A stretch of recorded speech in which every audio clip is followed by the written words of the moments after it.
Hi guys and welcome back to the channel Deepak Yadav Education. Welcome to the Daily Hindu News and Editorial Analysis of 19th of October 2024. तो guys आज है तारीख 19 अक्टूबर 2024 और है Saturday. देखेंगे आज के द हिंदू कंप्लीट न्यूज़पेपर को एनालाइज करेंगे। बट लेक्चर में आगे बढ़ने से पहले अगर आपको उस लेक्चर का पीडीएफ चाहिए तो क्या करना है, सबसे पहले डाउनलोड करना है टेलीग्राम, देन उसके बाद जाके सर्च बॉक्स में टाइप करना Deepak Yadav education UPSC. As you can see guys आपको ये वाला चैनल मिल जाएगा, उस पर क्लिक करना और जाकर इस चैनल को ज्वाइन कर लेना। ज्वाइन करने से फ़ायदा क्या होगा, यहाँ पर आपको डेली बेसिस पे लेक्चर का पीडीएफ मिल जाता है, डेली करंट अफेयर के वीडियो का पीडीएफ मिल जाता है और डेली बेसिस पे बहुत सारे डिजिटल नोट्स मिल जाते हैं। नाउ बढ़ते हैं आगे, और आगे बढ़ने से पहले हमेशा की तरह हम लोग अपने लेक्चर को एक मैप के एक क्वेश्चन के साथ स्टार्ट करेंगे। तो आज आप सभी को मैप में जाकर देखना है मॉरिशनिया को कहाँ पर है एग्जैक्टली लोकेटेड, इसको अच्छे से मैप में देखना। देन उसके बाद आकर नीचे कमेंट सेक्शन में टाइप करना, जिससे कि आप लोग इसको लंबे समय तक याद रख पाओगे। साथ ही साथ एक क्वेश्चन सॉल्व करेंगे जो कि यूपीएससी पैटर्न के ऊपर बेस्ड है। डेली बेसिस पे यहाँ पे हम एक प्रैक्टिस क्वेश्चन को भी सॉल्व करते हैं।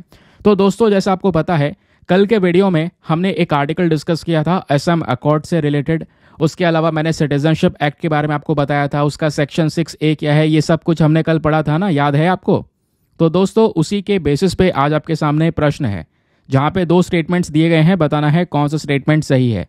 पहला स्टेटमेंट बोलता है कि जो असम अकॉर्ड है ये एक मेमोरेंडम ऑफ सेटलमेंट था, जो कि भारत सरकार और असम मूवमेंट के जो लीडर्स थे इन दोनों ने मिलकर आपस में साइन किया था।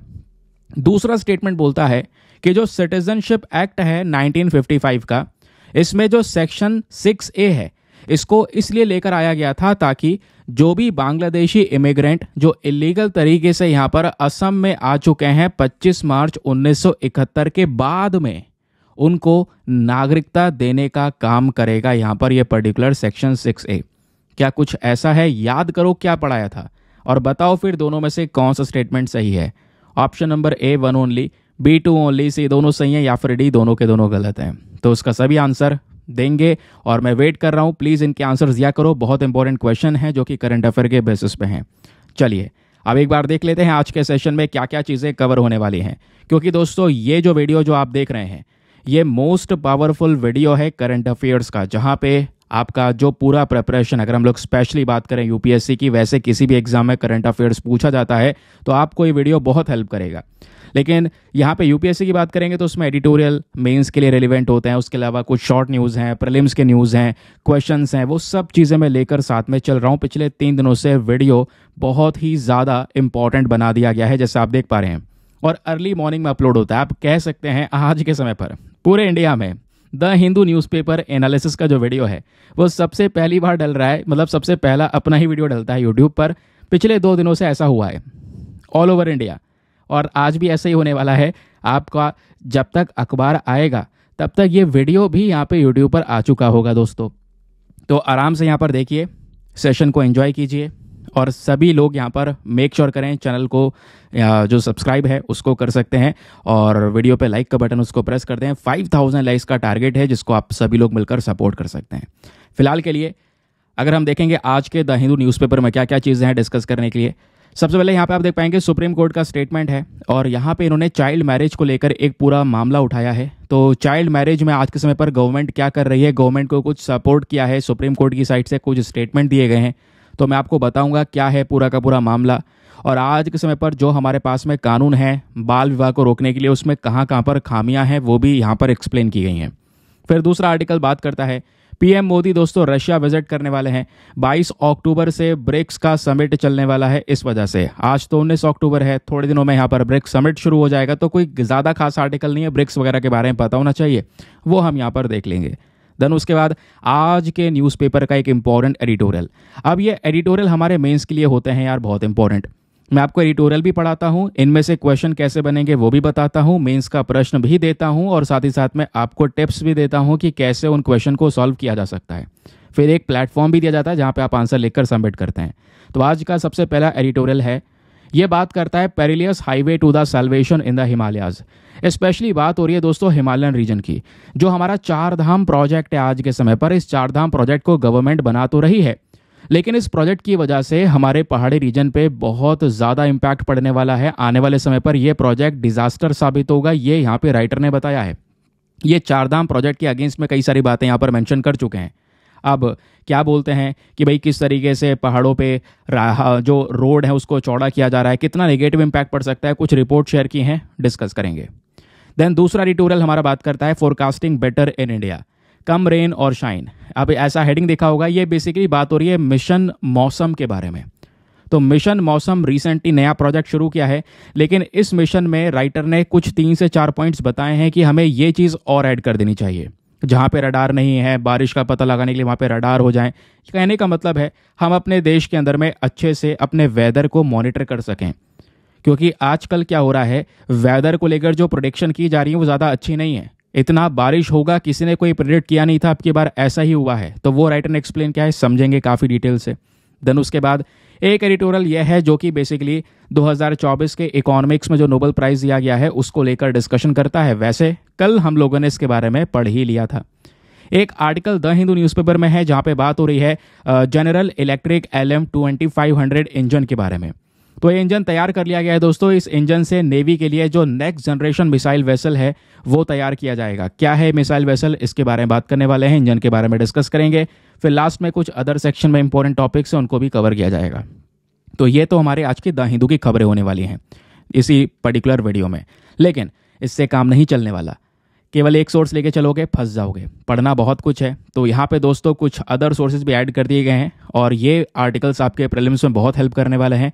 द हिंदू के खबरों के अलावा आज हम पढ़ने वाले हैं टेफ्लॉन फ्लू के बारे में। कितनी बड़ी समस्या है, अमेरिका के अंदर में कई सारे लोग बीमार पड़ चुके हैं टेफ्लॉन फ्लू की वजह से। फिर बात हो रही है यहाँ पर अफ्रीकन पेंगुइन्स, इनकी पॉपुलेशन एक समय पर 1 लाख के आसपास हुआ करती थी, आज 9,000 के आसपास है। ये काफ़ी ज़्यादा एंडेंजर्ड पेंगुइन्स हैं, क्या है मामला डिस्कस करेंगे।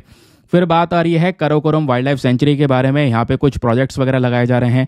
फिर है एक बहुत शानदार article hand in hand initiative. ये इनिशिएटिव रिसेंटली लाया गया है फूड एंड एग्रीकल्चर ऑर्गेनाइजेशन की साइड से। ये कोई अभ्यास नहीं है भारत चाइना वाला, ये दूसरा ही कॉन्सेप्ट है, तो अच्छा क्वेश्चन बनेगा यहाँ से। फिर INS समर्थक को कर दिया गया है दोस्तों लॉन्च। ये भी यहाँ पर एक लड़ाकू जहाज मल्टीपर्पज वेसल होने वाला है, क्या है मामला समझेंगे। फिर जॉर्डन के अंदर में पेट्रा टॉम नाम की जो जगह है वो काफ़ी ज़्यादा न्यूज़ में है, क्योंकि यहाँ पे 2000 साल पुराना एक ग्रेल मिला है। अब इसका इंपॉर्टेंस क्या है वो समझेंगे। देन उसके बाद एक आर्टिकल है वर्ल्ड एनर्जी आउटलुक 2024 की रिपोर्ट के अंदर में, बहुत ही ज़्यादा काम का आर्टिकल। यहाँ पे बताया है भारत की जो एनर्जी डिमांड है वो किस तरीके से बढ़ रही है और आने वाले समय पर यही एनर्जी डिमांड कितनी ज़्यादा बढ़ने वाली है, कोयले का उपयोग हम कितने ज़्यादा बड़े लेवल पर कर रहे हैं। फिर एक आर्टिकल है हुलॉक गिबों को लेकर। असम के अंदर में गुबौन जो सेंचुरी है दोस्तों, उस पर्टिकुलर सेंचुरी में कुछ प्रोजेक्ट्स लगाने थे बट उसके ऊपर में अभी रोक लग चुकी है, तो ये डिस्कशन होगा। लास्ट में जो स्टार्टिंग में मैंने आपको पूरा मामला दिया है जिसमें प्लेस देखने के लिए बोला है, मैप का क्वेश्चन मॉरिशन है, तो ये भी मैं आपको बताऊंगा। मैप में सवाल देखते कैसे हैं, तो मैपिंग का पोर्शन भी आपका कवर हो जाता है, समझ गए। ये सब कुछ हम करेंगे इस सेशन में। लेकिन इन सब चीज़ों से भी ज़्यादा इंपॉर्टेंट, अगर आपने कल वाला वीडियो देखा है, नहीं देखा है तो पहले देख लो। अब पहले यही देख लो, लेकिन देख लेना क्योंकि यहाँ पे आपका टेस्ट होने वाला है। हर रोज़ ये टेस्ट होगा। कल मैंने आपको एक टेस्ट दिया था जो आपके परसों के वीडियो के बेसिस पे तैयार किया गया था। तो जो हमारा कल लेक्चर हो चुका है, कल हम पढ़ चुके हैं अपने वीडियो में, आज कल के वीडियो के आधार पर आपका टेस्ट है। कल जिसने जिसने वीडियो देखा है उनके लिए क्वेश्चन है, फटाफट पहले इन क्वेश्चन के जवाब दो, फिर अपने लेक्चर की शुरुआत करेंगे। देखेंगे अच्छे से याद हुआ है नहीं हुआ है, आपका रिविजन भी हो जाएगा। फिर लास्ट में इन क्वेश्चन के आंसर मैं आपको दे दूंगा। तो क्वेश्चन नंबर 1 दोस्तों आपके सामने है, ये उन्हीं लोगों के लिए है जिन्होंने कल वाला वीडियो देखा हुआ है, तो मेक श्योर करें इन क्वेश्चंस को अटेम्प्ट करें, आपका रिवीजन के लिए है ये। तो पहला क्वेश्चन है बैटल ऑफ वेलोंग, कल पढ़ा था है ना। तो बैटल ऑफ वेलोंग दोस्तों यहाँ पे कौन से युद्ध का हिस्सा है ये आपने बताना है। Option number A India Pakistan का जो वॉर था 1947 का, उसका हिस्सा है। या option number B Kargil war है 1999 का, उसका हिस्सा है। या option C India Pakistan war था जो 1971 का, उसका हिस्सा है। या option number D Sino Indian war जो था 1962 का, उसका हिस्सा है। तो दोस्तों यहाँ पे बताइए चारों में से कौन सा सही उत्तर है इसका। बहुत ही ज़्यादा सरल क्वेश्चन है, कल ही डिस्कस किया है। फिर कल हम लोगों ने अपने वीडियो में वेस्ट नाइल वायरस के बारे में पढ़ा था, याद होगा। तो वेस्ट नाइल वायरस से रिलेटेड आपके पास में अगेन 2 स्टेटमेंट्स हैं, बताइए दोनों में से कौन सा स्टेटमेंट सही है।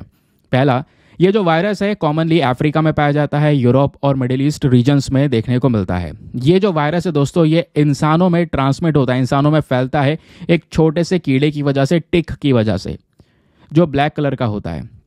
तो बताइए दोनों में से कौन सा स्टेटमेंट सही है। Option A 1 only, B 2 only, C दोनों सही है या फिर डी दोनों के दोनों गलत हैं। अगले प्रश्न पर आते हैं। नेक्स्ट क्वेश्चन में बात हो रही है ड्रग्स टेक्निकल एडवाइजरी बोर्ड के बारे में। शॉर्ट फॉर्म है इसकी DTAB। याद आया, पढ़ा था? तो दोस्तों DTAB के रेफरेंस में आपके पास में अगेन दो स्टेटमेंट्स हैं। बताइए दोनों में से कौन सा स्टेटमेंट सही है। पहला, DTAB एक highest statutory decision making body है, यानी डिसीजन लेने का काम करती है। लेकिन किस चीज़ को लेकर डिसीजन लेती है? जितनी भी दवाइयाँ हैं इंडिया में उनसे रिलेटेड उन जो भी टेक्निकल मैटर्स होते हैं उसके ऊपर। दूसरा स्टेटमेंट बोलता है DTAB जो है ये हमारा union ministry of chemicals and fertilizer नाम का जो मंत्रालय है इसके अंडर में काम करती है। तो बताइए दोनों में से कौन सा स्टेटमेंट सही है। Option A1 only, B2 only, C दोनों सही है या फिर डी दोनों के दोनों गलत हैं। Now next question.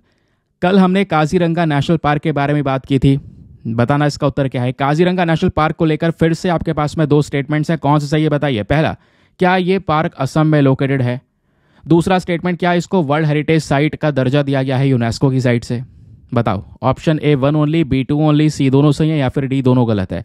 बहुत ही ज़्यादा ईजी क्वेश्चन है, इसका जवाब सभी को देना होगा। देन उसके बाद ये थोड़ा सा यहाँ पे टॉपिक है बहुत ज़्यादा काम का, देखेंगे किस किस को याद है। फिर कल मैंने आपको बशवेल्ड इग्नियस कॉम्प्लेक्स के बारे में पढ़ाया था। इस पर्टिकुलर कॉम्प्लेक्स के रेफरेंस में अगेन आपके पास में दो स्टेटमेंट्स हैं।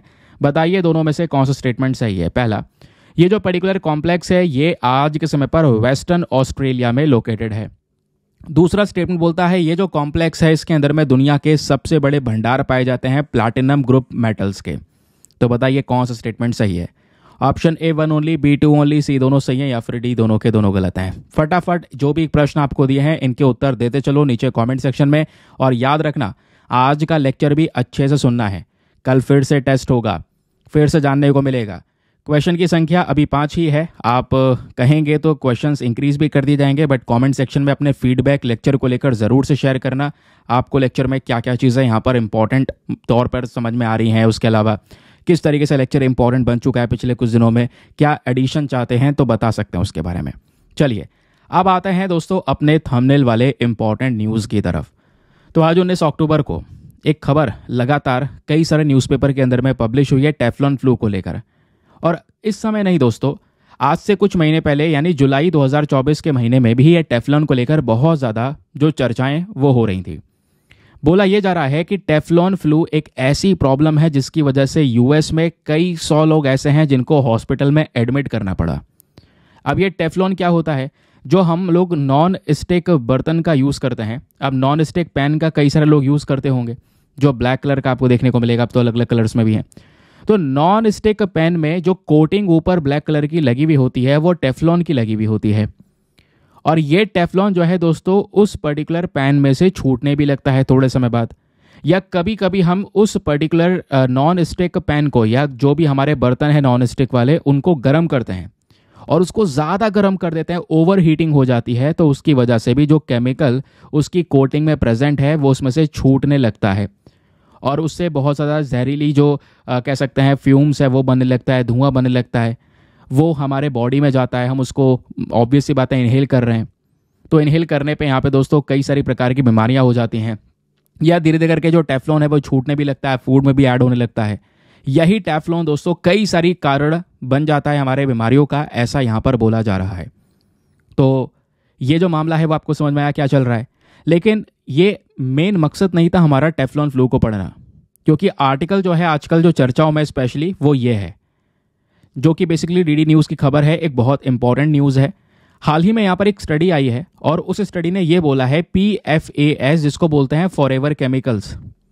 ये जो केमिकल है वैसे इसका फुल फॉर्म क्या है? पर एंड पॉलीफ्लोरोएल्काइल सब्सटेंस, इसको बोलते हैं PFAS। इसको लेकर यूपीएससी पहले भी सवाल पूछ चुका है। क्या होते हैं मैं अभी आपको बताऊंगा, डोंट वरी।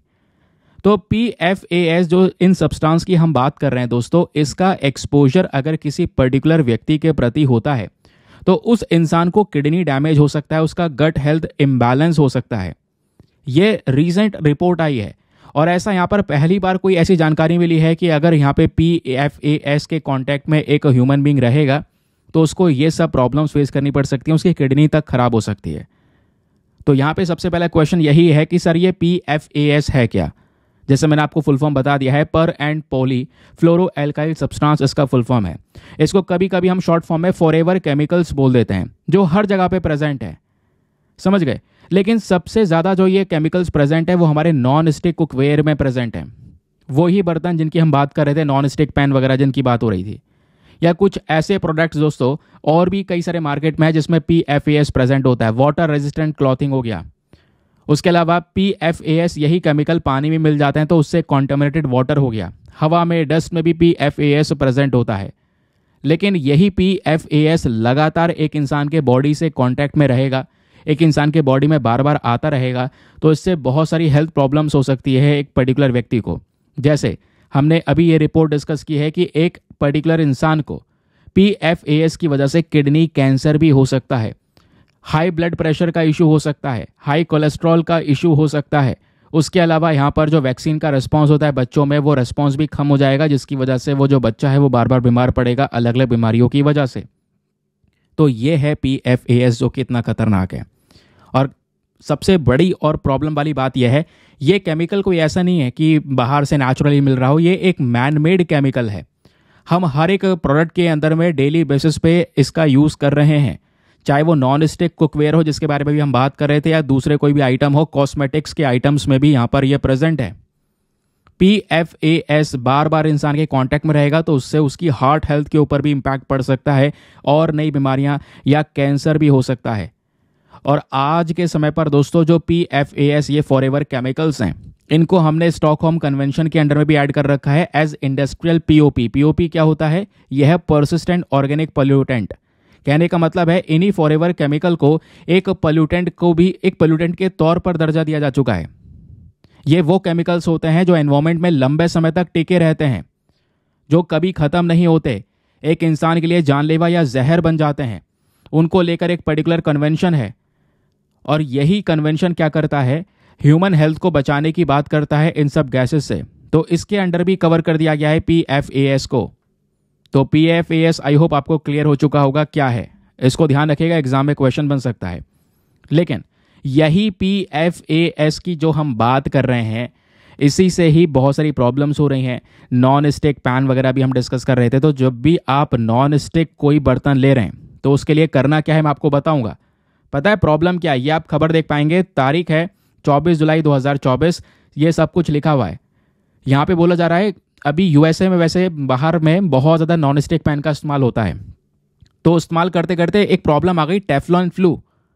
और वही टेफ्लॉन फ्लू जिसके बारे में आपको बता रहा था, जब भी आप नॉन स्टिक पैन को गर्म कर रहे हैं और उसका जो टेम्परेचर है बहुत ज़्यादा हाई हो जा रहा है, मतलब आप उसको गर्म कर रहे हैं 260 डिग्री सेल्सियस से ऊपर जा रहा है, तो इसमें यहाँ पर क्या होता है, बहुत सारा फ्यूम्स जनरेट होता है। और जब वो आपके बॉडी में पहुँचेगा तो उससे बहुत सारी प्रॉब्लम्स होती हुई नजर आएंगी। समझ रहे हैं? एक इंसान के सर में दर्द, बुखार, खांसी, है ना, सांस लेने में परेशानी, मसल्स में पेन, ये सब कुछ देखने को मिल सकता है जब भी वो टेफ्लॉन फ्लू जैसे कांटेक्ट में आता है। और यहाँ पर एक बुखार होता है जिसको टेफ्लॉन फ्लू का नाम दे दिया गया। और आज के समय पर 250 से 500 अमेरिकन ऐसे हैं जिनको हॉस्पिटल्स में एडमिट किया गया है इसी टेफ्लॉन को कंज्यूम करने के बाद में।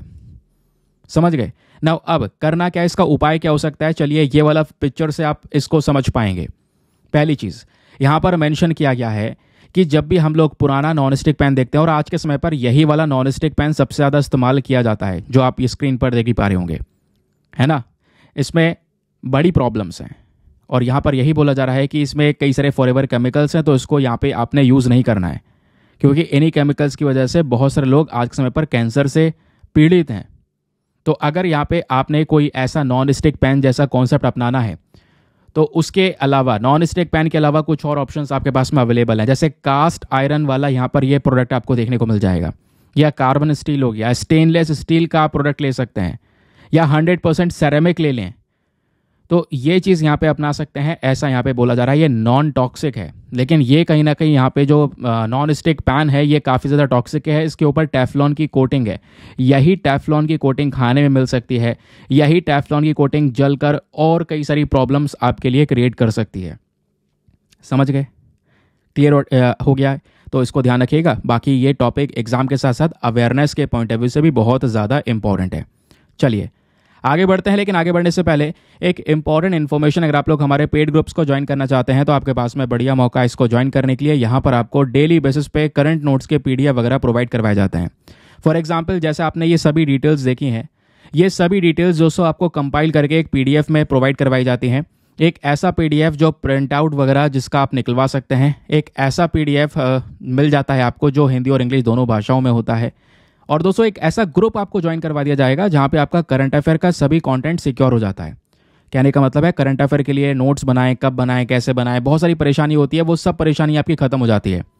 नहीं भी बनाओगे नोट्स, नहीं भी नोट करके चलोगे डेटा, तब भी आपके पास में ग्रुप में ये सब ऑटोमेटिकली अपडेट कर दिया जाता है, कभी छूटेंगे भी नहीं आपके यहाँ। तो दोस्तों इस ग्रुप को ज्वाइन करने का फी पेमेंट है वो भी बहुत मिनिमम है, just 499 for the lifetime access. जब तक आपका सिलेक्शन ना हो जाए तब तक आप 499 में इस ग्रुप को ज्वाइन करके रख सकते हैं। ज्वाइन करने के लिए क्या करना है, व्हाट्सएप पर जाना, यहाँ पर आपको एक नंबर दिया गया है 8534873368। इस नंबर पर मैसेज कर देना कि I want to join this group. वहाँ पे आपको रिप्लाई मिलेगा, पेमेंट का प्रोसेस दिया जाएगा और उससे ज़्यादा इंपॉर्टेंट आपको डेमो वीडियो का लिंक भी मिलेगा। आप पूरे डेमो वीडियो को एक बार अच्छे से चेक कर लेना, देख लेना कि मुझको कहाँ पर क्या फ़ायदे हो रहे हैं, कंप्लीटली अपने आप को एक बार सेटिस्फाई कर लेना, उसके बाद जाकर ये इन्वेस्टमेंट करना। बाकी यार आप लोगों से एक बार फिर से एक छोटी सी रिक्वेस्ट है, मेक श्योर करें चैनल के ऊपर में जो वीडियोज़ अपलोड हो रहे हैं उनको सपोर्ट करें, है ना। और लाइक के बटन को प्रेस करके आप सपोर्ट कर सकते हैं। 5000 लाइक्स का टारगेट है जिसको आपने अचीव करवाया है और आज भी आपने करवाना होगा। चलिए अब दोस्तों यहाँ पर द हिंदू की एक और इंपॉर्टेंट खबर आपके सामने है, जहाँ पे सुप्रीम कोर्ट का एक पूरा मैटर निकल कर आया है। ज़रा मामला क्या है ये सुनिए।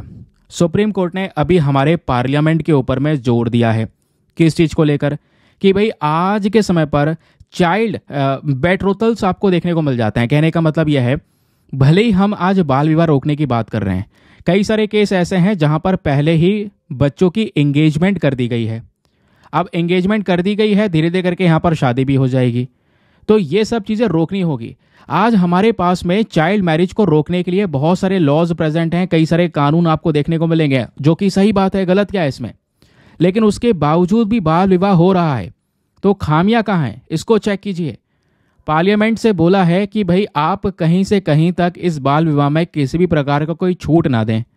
और फिर उसके बाद सुप्रीम कोर्ट ने कुछ गाइडलाइंस इशू की हैं, जहाँ पे ये बात करते हैं स्कूल्स के अंदर में सेक्स एजुकेशन के बारे में जानकारी दी जाए, और जितनी भी गर्ल्स हैं दोस्तों उनको कंपनसेशन स्कीम प्रोवाइड करवाने के ऊपर भी यहाँ पर बातचीत हुई है। तो ये डिस्कशन हुआ रिसेंटली और यही खबरों में कवर किया गया, क्योंकि ये आप देख पाएंगे सुप्रीम कोर्ट में एक बेंच बैठी थी और ये 3 जज की बेंच है। बीच में आप देख पाएंगे chief justice of India DY Chandrachud साहब हैं, JB पर्दीवाला हैं, फिर एक साइड यहाँ पे मनोज मिश्रा आपको देखने को मिलेंगे। तीनों ने मिलकर जो एंटी चाइल्ड मैरिज लॉ है, यानी कि बाल विवाह के खिलाफ में जो हमारे पास में कानून है, उसमें कितनी सारी खामियां हैं उसको लेकर ये पूरा डिस्कशन किया है। और जो गाइडलाइंस दी हैं वो मैं आपको बता ही चुका हूँ। तो ये न्यूज़ तो आपको पता चल गई है, लेकिन ये न्यूज़ डायरेक्टली आपको ऐसा एग्जाम में हेल्प नहीं करेगी, सभी को पता है। एग्जाम में अगर कोई क्वेश्चन बनेगा आपसे, यहाँ से ज़्यादातर मेंस में ही सवाल बनने के चांसेस हैं, तो आपको दोस्तों चाइल्ड मैरिज का पूरा मामला पता होना चाहिए A to Z। थोड़े स्टैटिस्टिकल डेटा आपके पास में होना चाहिए। मान लो ऐसे ही टॉपिक कोई एस्से में आ गया या मेंस में आंसर लिखना आ गया, तो वहाँ पे आप इनको कोट तो कर सकते हैं ना। डोंट वरी, मैं आपको सब वो तैयार करके दूंगा। तो ये टॉपिक काफ़ी ज़्यादा इंपॉर्टेंट है, क्योंकि चाइल्ड मैरिज को लेकर कुछ बिल वगैरह भी आ चुके हैं, आपको पता है। अलग अलग सरकारें, अभी हिमाचल प्रदेश की सरकार भी रिसेंटली बिल लेकर आई थी। क्योंकि अभी के समय पर प्रॉब्लम्स क्या है ना, ये सुनिए। अभी के समय पर एक लीगल एज क्या है शादी करने की, जो गर्ल है, लड़की की जो उम्र है वो कम से कम 18 होनी चाहिए, है ना। और लड़के की उम्र, बॉय की जो एज है वो कम से कम 21 होनी चाहिए। अगर लड़की की उम्र 18 है और लड़के की उम्र 21 है, तो इन दोनों की शादी करवाई जा सकती है। ये यहाँ पर एक लीगल मैरिज होगी, एक लीगल एज होगा। यहाँ पे कोई चाइल्ड मैरिज वाला कॉन्सेप्ट नहीं है। अगर इससे उम्र कम है, लड़के की 21 से कम है, लड़की की 18 से कम है, तो फिर वो बाल विवाह कहलाएगा। लेकिन मैं आपको बता दूं दोस्तों, 2021 में एक बिल प्रस्तुत किया गया था। उस बिल में यही मांग की गई थी, ये जो उम्र है लड़की की 18, इसको बढ़ाकर 21 कर दो, यानी मिनिमम एज ही लड़की की 21 कर दी जाए। तो कम से कम जब तक लड़की 21 साल की ना हो जाए तब तक आप शादी नहीं कर सकते। अगर 21 साल से कम उम्र में शादी कर देंगे तो वो फिर अगेन चाइल्ड मैरिज कहलाएगा, बाल विवाह कहलाएगा। तो इसको लेकर बातचीत चल रही है। ऐसा क्यों चल रहा है? क्योंकि भारत में चाइल्ड मैरिजेस काफ़ी ज़्यादा हैं। इंडिया में चाइल्ड मैरिजेस एक समय पे तो बहुत ही ज़्यादा हुआ करती थी। आपके सामने डेटा है, बोला जा रहा है 2005 और 6 का समय देखोगे तो उस समय पर 47.4% बाल विवाह हुआ करते थे। वैसे ये कम हुए हैं, 2015-16 में कम होकर 26% हो गया और अभी 2024 से ये और कम हो गया है। पिछले 5 सालों में अगर हम देखेंगे तो ये चाइल्ड मैरिज 3.5% से कम हुई है। और काफ़ी हद तक हमने इसको कंट्रोल किया है। लेकिन फिर भी प्रॉब्लम यह है कि कई सारे एरियाज़ में अभी भी ये है, और कम होके आज भी हमारे देश में लगभग 23% के आसपास बाल विवाह देखने को मिलता है। तो कहोगे 23% फिर भी कम हो गया, एक समय पर 47 या 50% था, आधे से भी कम हो गया। लेकिन प्रॉब्लम पता है अभी भी क्या है? हमारे देश की आबादी भी तो देखी जाएगी ना। इंडिया की पॉपुलेशन है 140 करोड़ से ऊपर। अब इसका 140 करोड़ से ऊपर आबादी का 23% निकालोगे तो अभी भी ये बहुत ही ह्यूज नंबर आता है। तो प्रॉब्लम यही है कि चाइल्ड मैरिज का अभी भी यहाँ पर कॉन्सेप्ट अपनाया जा रहा है। हमें इसको काउंटर करने की आवश्यकता है, वो कोर्ट की साइड से मेंशन किया गया। अब दोस्तों यहाँ पे आप देखेंगे आज भी 8 राज्य ऐसे हैं जहां पे सबसे ज्यादा बाल विवाह हुआ है। नेशनल एवरेज के हिसाब से देखेंगे तो उसमें वेस्ट बंगाल, बिहार, त्रिपुरा ये टॉप में आते हैं, जहां पे कई सारी महिलाएं हैं जिनकी उम्र पहले मतलब बचपन में शादी कर दी गई, 18 से कम उम्र में शादी कर दी गई। कई सारे राज्य ऐसे हैं जहां पे बाल विवाह कम हुआ है, जिन्होंने एक अच्छा परफॉर्मेंस दिया है। उसमें आपका मध्य प्रदेश भी आता है। मध्य प्रदेश में दोस्तों कम हुआ है बाल विवाह। बोला जाता है 2020-21 में 23% था, 23% हुआ है, जबकि 2015-16 में 32% था। तो यहाँ पे कम हुआ। राजस्थान में कम किया गया। हरियाणा के अंदर भी दोस्तों यहाँ पे बाल विवाह कम हुआ है। ये कुछ रिपोर्ट्स हमारे सामने हैं। नाउ ये तो बात हो गई हमारे इंडिया की। आप थोड़ा सा देख लेते हैं दुनिया के स्तर पर ग्लोबल सिनेरियो क्या बोलता है। तो दुनिया के स्तर पर भी हमारे पास में यूनिसेफ का एक डेटा है। तो डेटा के सारे सोर्सेस आपके सामने हैं, आप खुद देख सकते हैं। तो इस डेटा को आप बहुत अच्छी तरीके से अपने आंसर्स में यूज कर पाएंगे। तो यूनिसेफ के डेटा के अकॉर्डिंग बोला जा रहा है जो टोटल नंबर है आज के समय पर लड़कियों की शादी का, वो साल में 12 मिलियन के आसपास पहुंच चुका है। 12 मिलियन के आसपास इस तरीके से मैरिजेस हो रही हैं। और 2030 के लिए हमने जो सस्टेनेबल डेवलपमेंट गोल्स को चुना है कि भाई 17 गोल हमें अचीव करना है, वहां पे दोस्तों हम कहीं ना कहीं चाइल्ड मैरिज, फोर्स मैरिज, इन सब चीज़ों के खिलाफ में खड़े हैं। ये भी आपको देखने को मिलेगा। भले ही कुछ भी हो, हमारे पास में बहुत सारे कानून वगैरह लेकर आए गए जिसकी वजह से चाइल्ड मैरिज को थोड़ा काउंटर किया गया। जैसे आज भारत में लॉज की अगर हम बात करते हैं, लीगल इंटरवेंशंस की बात करते हैं, तो वो लॉज क्या हैं, जरा एक बार इस पर नजर मार लेते हैं। आज दोस्तों हमारे पास में कई सारे कानून हैं। एक कानून है POCM, protection of child marriage act 2006 का ये कानून है। फिर एक एक्ट है POCSO, protection of children from sexual offence act, जहां पे बच्चे को सेक्स से या फिर सेक्सुअल ऑफेंस अगर उसके साथ में कुछ हुआ है ना, तो उस ऑफेंस से बचाने का बेसिकली यहाँ पर मेन काम है पोक्सो एक्ट का। और इन दोनों का ही, क्योंकि चाइल्ड मैरिज की बात हो रही है, यहाँ पर सेक्सुअल ऑफेंस से बचाने की बात हो रही है। दोनों कानून का मेन पर्पस यही है कि बच्चों के जो राइट्स हैं, जो हक हैं, स्पेशली उनकी सुरक्षा की जा सके। और इसी को देखते हुए 2021 में prohibition of child marriage amendment bill को लेकर आया गया, जहां पे बच्चे की उम्र जो 18 साल है उसको बढ़ाकर 21 साल करने की बोली गई कि मिनिमम 21 ईयर्स अगर यहाँ पे लड़की की होगी तभी यहाँ पर शादी होनी चाहिए। समझ गए ना? क्वेश्चन यहाँ पर यह आता है, आखिरकार इस टॉपिक को इतना गंभीर क्यों बनाया जा रहा है? लगातार बहुत सारे आर्टिकल्स पब्लिश हो रहे हैं। अभी फिर से खबर आ गई, सुप्रीम कोर्ट ने इस मैटर को उठाया। आखिरकार क्यों? जो चल रहा था 18-21 का वो चलने देते, लड़की की उम्र 21 करने की बात यहां पर क्यों की जा रही है? दोस्तों अब ये सुनिए, क्योंकि अगर कम उम्र में किसी बच्ची की शादी होती है, 18 से कम उम्र में, 18 में भी शादी होती है, तो उस बच्ची को बहुत सारी प्रॉब्लम्स फेस करनी पड़ती हैं। क्या 18 तक होते होते उस बच्ची की एजुकेशन पूरी हो जाएगी? और एजुकेशन के बाद में उसके कोई सपने हैं आगे कुछ करने का, है ना, कुछ बड़ा करने का, वर्क करने का, तो क्या वो हो पाएगा? नहीं हो पाएगा।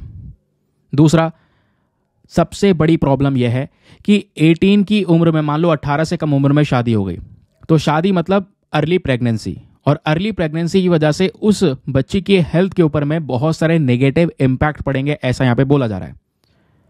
क्योंकि यहाँ पर वो उम्र नहीं है। अभी यहाँ पर क्या होगा, बेसिकली जब कह सकते हैं वो बच्चा जन्म लेगा उस मदर के वॉम्ब से, तो वो बच्चे के अंदर में पूरी की पूरी न्यूट्रिशन लेवल की क्वालिटी नहीं होगी।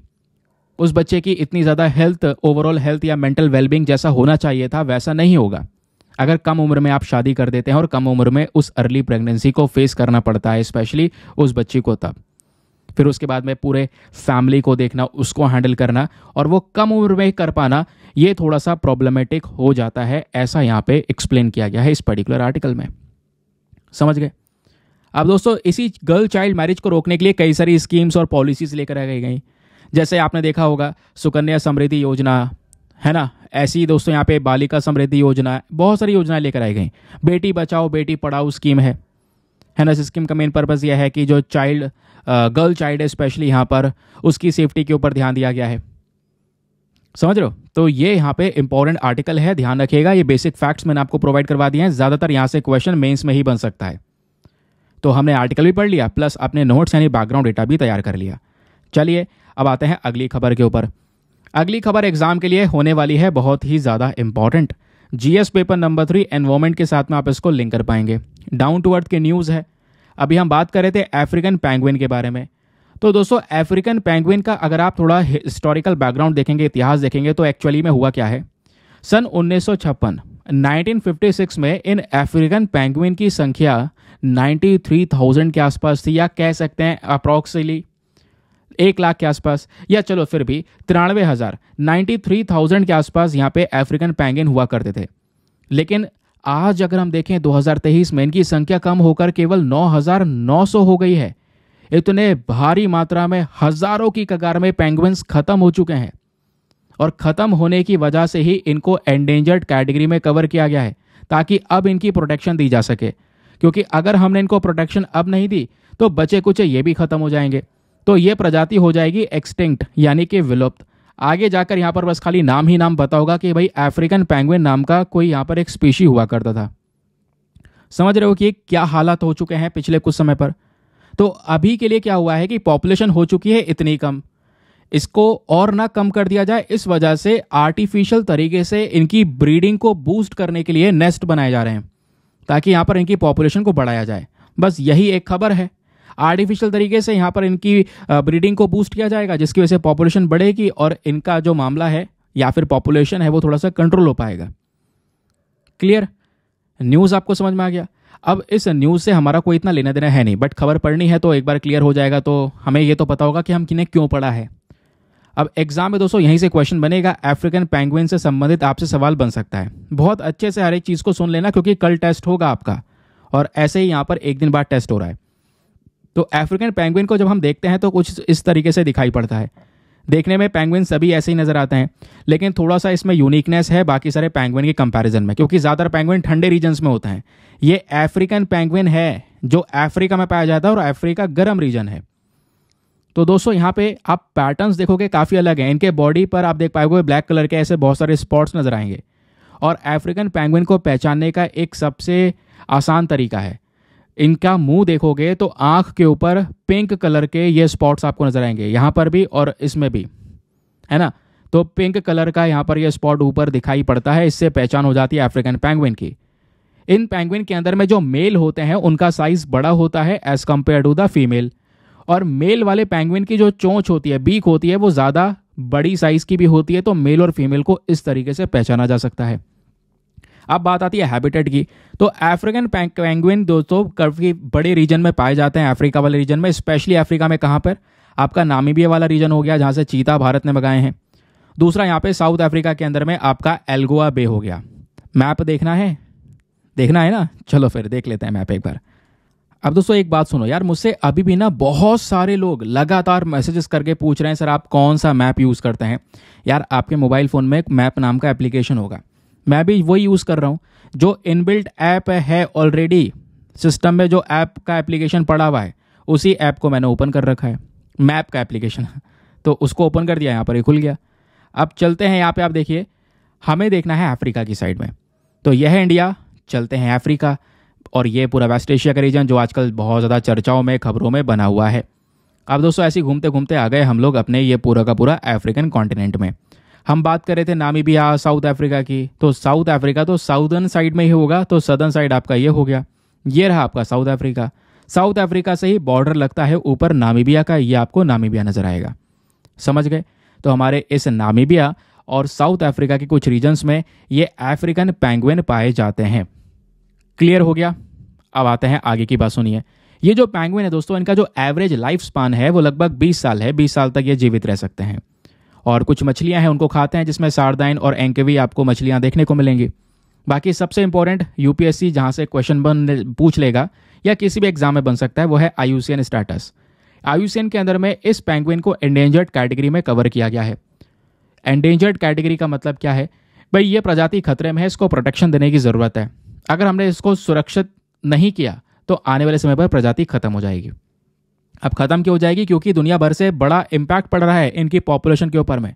दुनिया भर में गर्मी लगातार बढ़ती चली जा रही है ना। जो इवेंट्स ये नहीं फेस कर पाएंगे वो सब कुछ हो रहा है। मेजर थ्रेट्स यहाँ पर इनको देखने को मिल रहा है जिसकी वजह से इनका डिस्ट्रक्शन हो सकता है। क्लियर?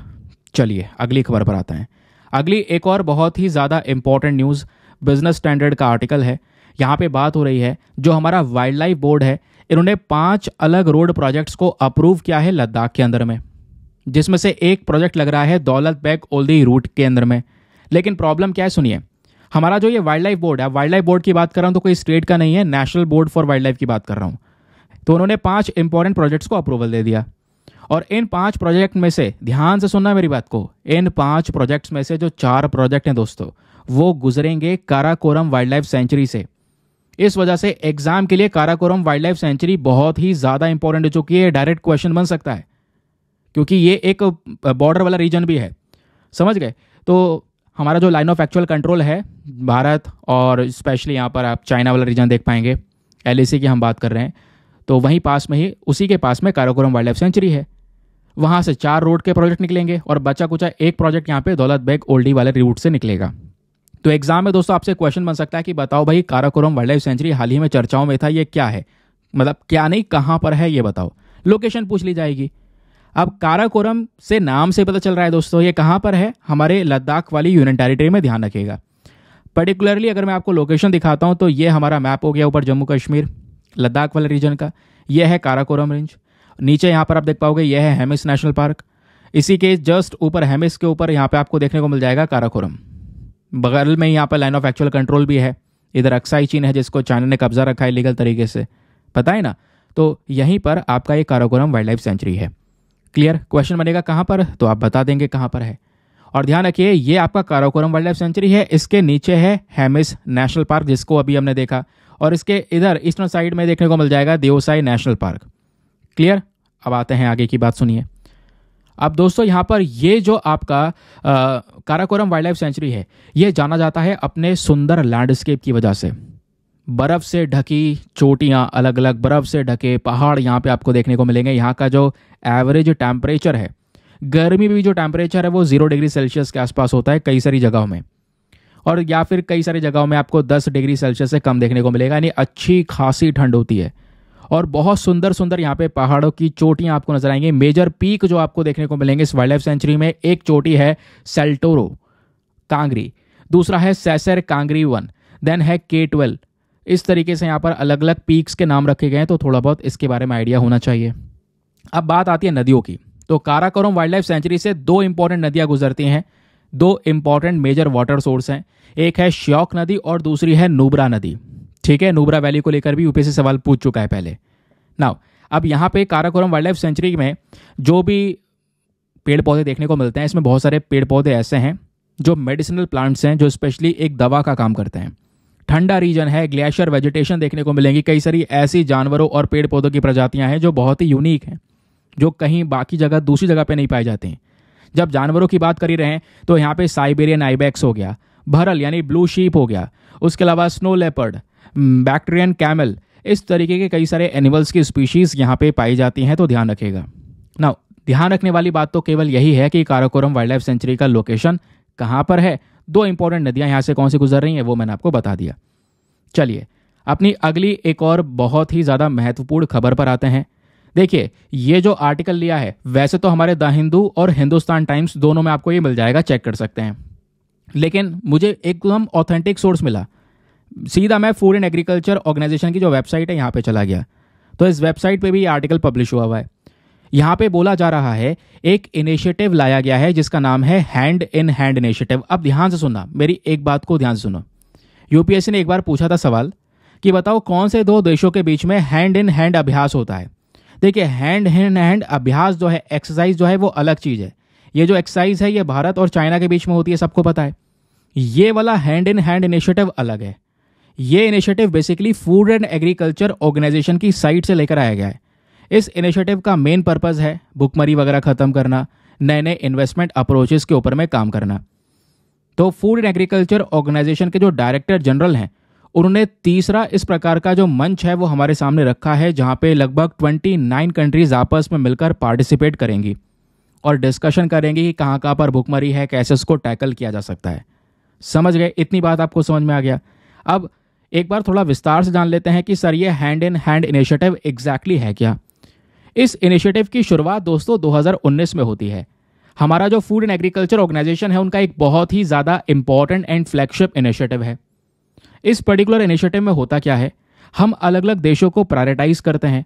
अलग अलग ऐसे देश या ऐसी टेरिटरीज को लिया जाता है जहाँ पे गरीबी बहुत ज़्यादा है या भुखमरी बहुत ज़्यादा है, तो उनकी इन प्रॉब्लम्स को ख़त्म करना, ये हमारा मेन पर्पज़ होता है इस इनिशिएटिव के अंदर में, इस मंच के ऊपर में जब हम डिस्कशन करते हैं। तो इसका मेन पर्पज़ समझ गए ना, भुखमरी को इरेडिकेट यानी ख़त्म करना, जो हमारी माल न्यूट्रिशन है, कुपोषण है, इसको ख़त्म करना, असमानता यानी इनइक्वालिटीज़ इस एरिया में ज़्यादा है उसको काउंटर करना, उसको ख़त्म करना, वहाँ पे सभी लोगों में एक अच्छा पोषण देना, न्यूट्रिशन इंप्रूव करना, है ना। उसके अलावा यहाँ पे जो गरीब लोग हैं उनको और ज़्यादा सशक्त मजबूत बनाना, क्लाइमेट चेंज से लड़ना, ये सब मेन पर्पज़ है इस हैंड इन हैंड इनिशिएटिव का। क्लियर? और इसके अंदर में लगभग 72 कंट्रीज़, कितनी 72 देश ऐसे हैं जिन्होंने इस इनिशिएटिव को ज्वाइन कर रखा है और इन कंट्रीज़ के लिए काम किया जाता है। लेकिन ये इनिशिएटिव है किसका? Specially food and agriculture organization का। तो FAO के बारे में पढ़ लो। मैं आपको बता रहा हूँ, FAO लगातार तीसरी या चौथी बार खबरों में कवर किया जा रहा है, कॉन्स्टेंटली लगातार कवर हो रहा है ये। आज लगभग परसों हमने फिर पहले डिस्कस किया था, आज फिर से कवर कर रहे हैं, तो एक ही पन्ने में इसको डिस्कस कर लेंगे। ये पेज आपके सामने है। फूड एंड एग्रीकल्चर ऑर्गेनाइजेशन क्या है? एक स्पेशलाइज्ड एजेंसी जो यूनाइटेड नेशन की है। इसका मेन काम अगेन वही है, दुनिया भर में हंगर को काउंटर करना। दोस्तों यहाँ पे इसका मेन काम है पोषण इंप्रूव करना, एग्रीकल्चर प्रोडक्टिविटी के ऊपर में काम करना, है ना।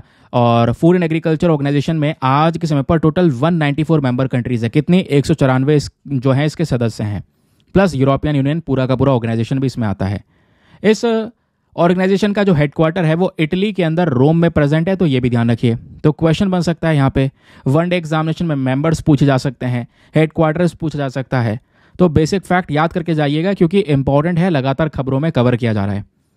चलिए अब आते हैं अगली खबर के ऊपर में। नेक्स्ट न्यूज़ में बात हो रही है लार्सन एंड टूब्रो, ये जो कंपनी है इन्होंने लॉन्च कर दिया है multipurpose vessel for our navy.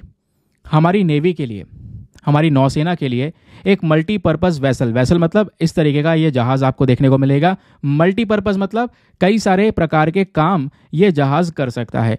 एक लड़ाकू जहाज़ होगा लेकिन और भी कई सारी प्रकार की सहायता, दस्तक मारना है, कहीं पर निगरानी रखनी है, वो सारे काम ये कर पाएगा। तो लार्सन एंड टूब्रो ने दोस्तों एक नया जहाज़ कर दिया है लॉन्च, मल्टीपर्पज़ वेसल।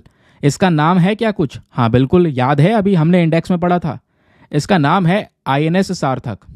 तो वो नाम ध्यान में रखिएगा, एग्जाम में क्वेश्चन आपसे बन सकता है कि भाई बताओ हाल ही में INS सार्थक चर्चाओं में है। सार्थक बोल रहा हूँ, सॉरी समर्थक, है ना, मैं भी भूल गया यार।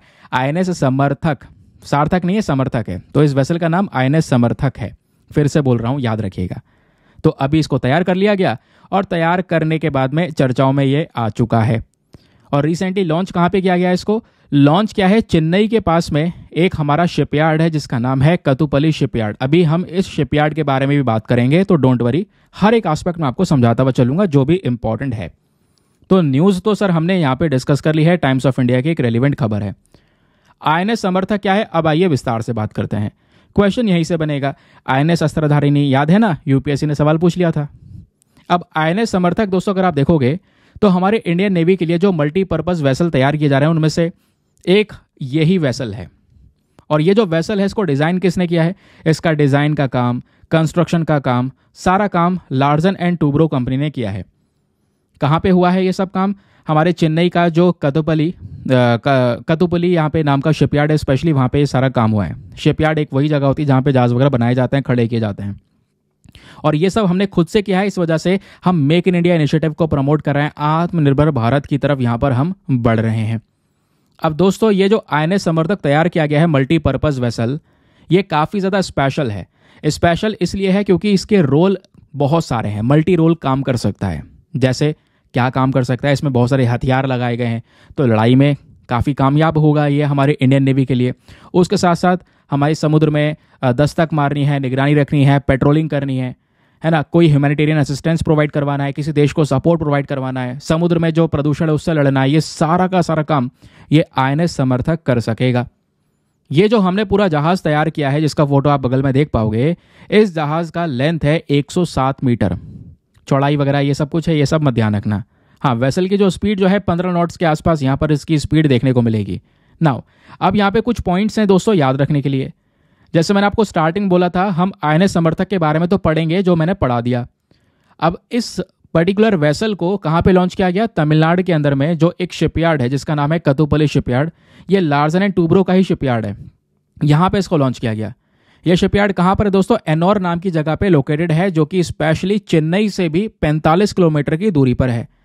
अगर हम इसकी एग्जैक्ट लोकेशन देखना चाहें तो यह है हमारा भारत का मैप, और इधर यहाँ पे आपको देखने को मिल जाता है ये जो डॉट मैंने आपको बनाया, इस डॉट को देखिए, यहाँ से हम चल रहे हैं नीचे, यहीं पर आपका कतुपल्ली शिपयार्ड प्रेजेंट है। सर ये शिपयार्ड क्या होता है? देखिए, शिपयार्ड को हम डॉक यार्ड भी बोलते हैं या बोट यार्ड भी बोल सकते हैं, तो ये सब एक ही है। ये वो जगह होती है जहाँ पे जहाज बनाए जाते हैं, रिपेयर किए जाते हैं, खड़े किए जाते हैं, तो ये थोड़ा सा यहाँ पे आप ध्यान में रख सकते हैं। समझ गए? तो ऐसे कई सारे शिपयार्ड भारत के पास में है, उनका सबका पूरा मैप आपके सामने ये मैंने प्रोवाइड करवा दिया है। तो काफ़ी एडवांस लेवल का शिपयार्ड माना जाता है हमारा ये कतुपल्ली शिपयार्ड, जहाँ पे आईएनएस समर्थक को तैयार किया गया है। ठीक है, आज के समय पर कह सकते हैं ये जो यार्ड है इसमें बड़े बड़े वेसल्स रिपेयर किए जाते हैं। यूएस का नेवल शिप चार्ल्स ड्र्यूक को भी हमने यहीं पर रिपेयर किया है, तो ये कुछ डिटेल्स शेयर की गई हैं, अगेन नॉट सो इम्पॉर्टेंट। चलिए अगली एक और बहुत ही ज़्यादा महत्वपूर्ण खबर पर आते हैं। ये खबर बहुत काम की है दोस्तों, specially GS paper number 3 environment के पॉइंट ऑफ व्यू से।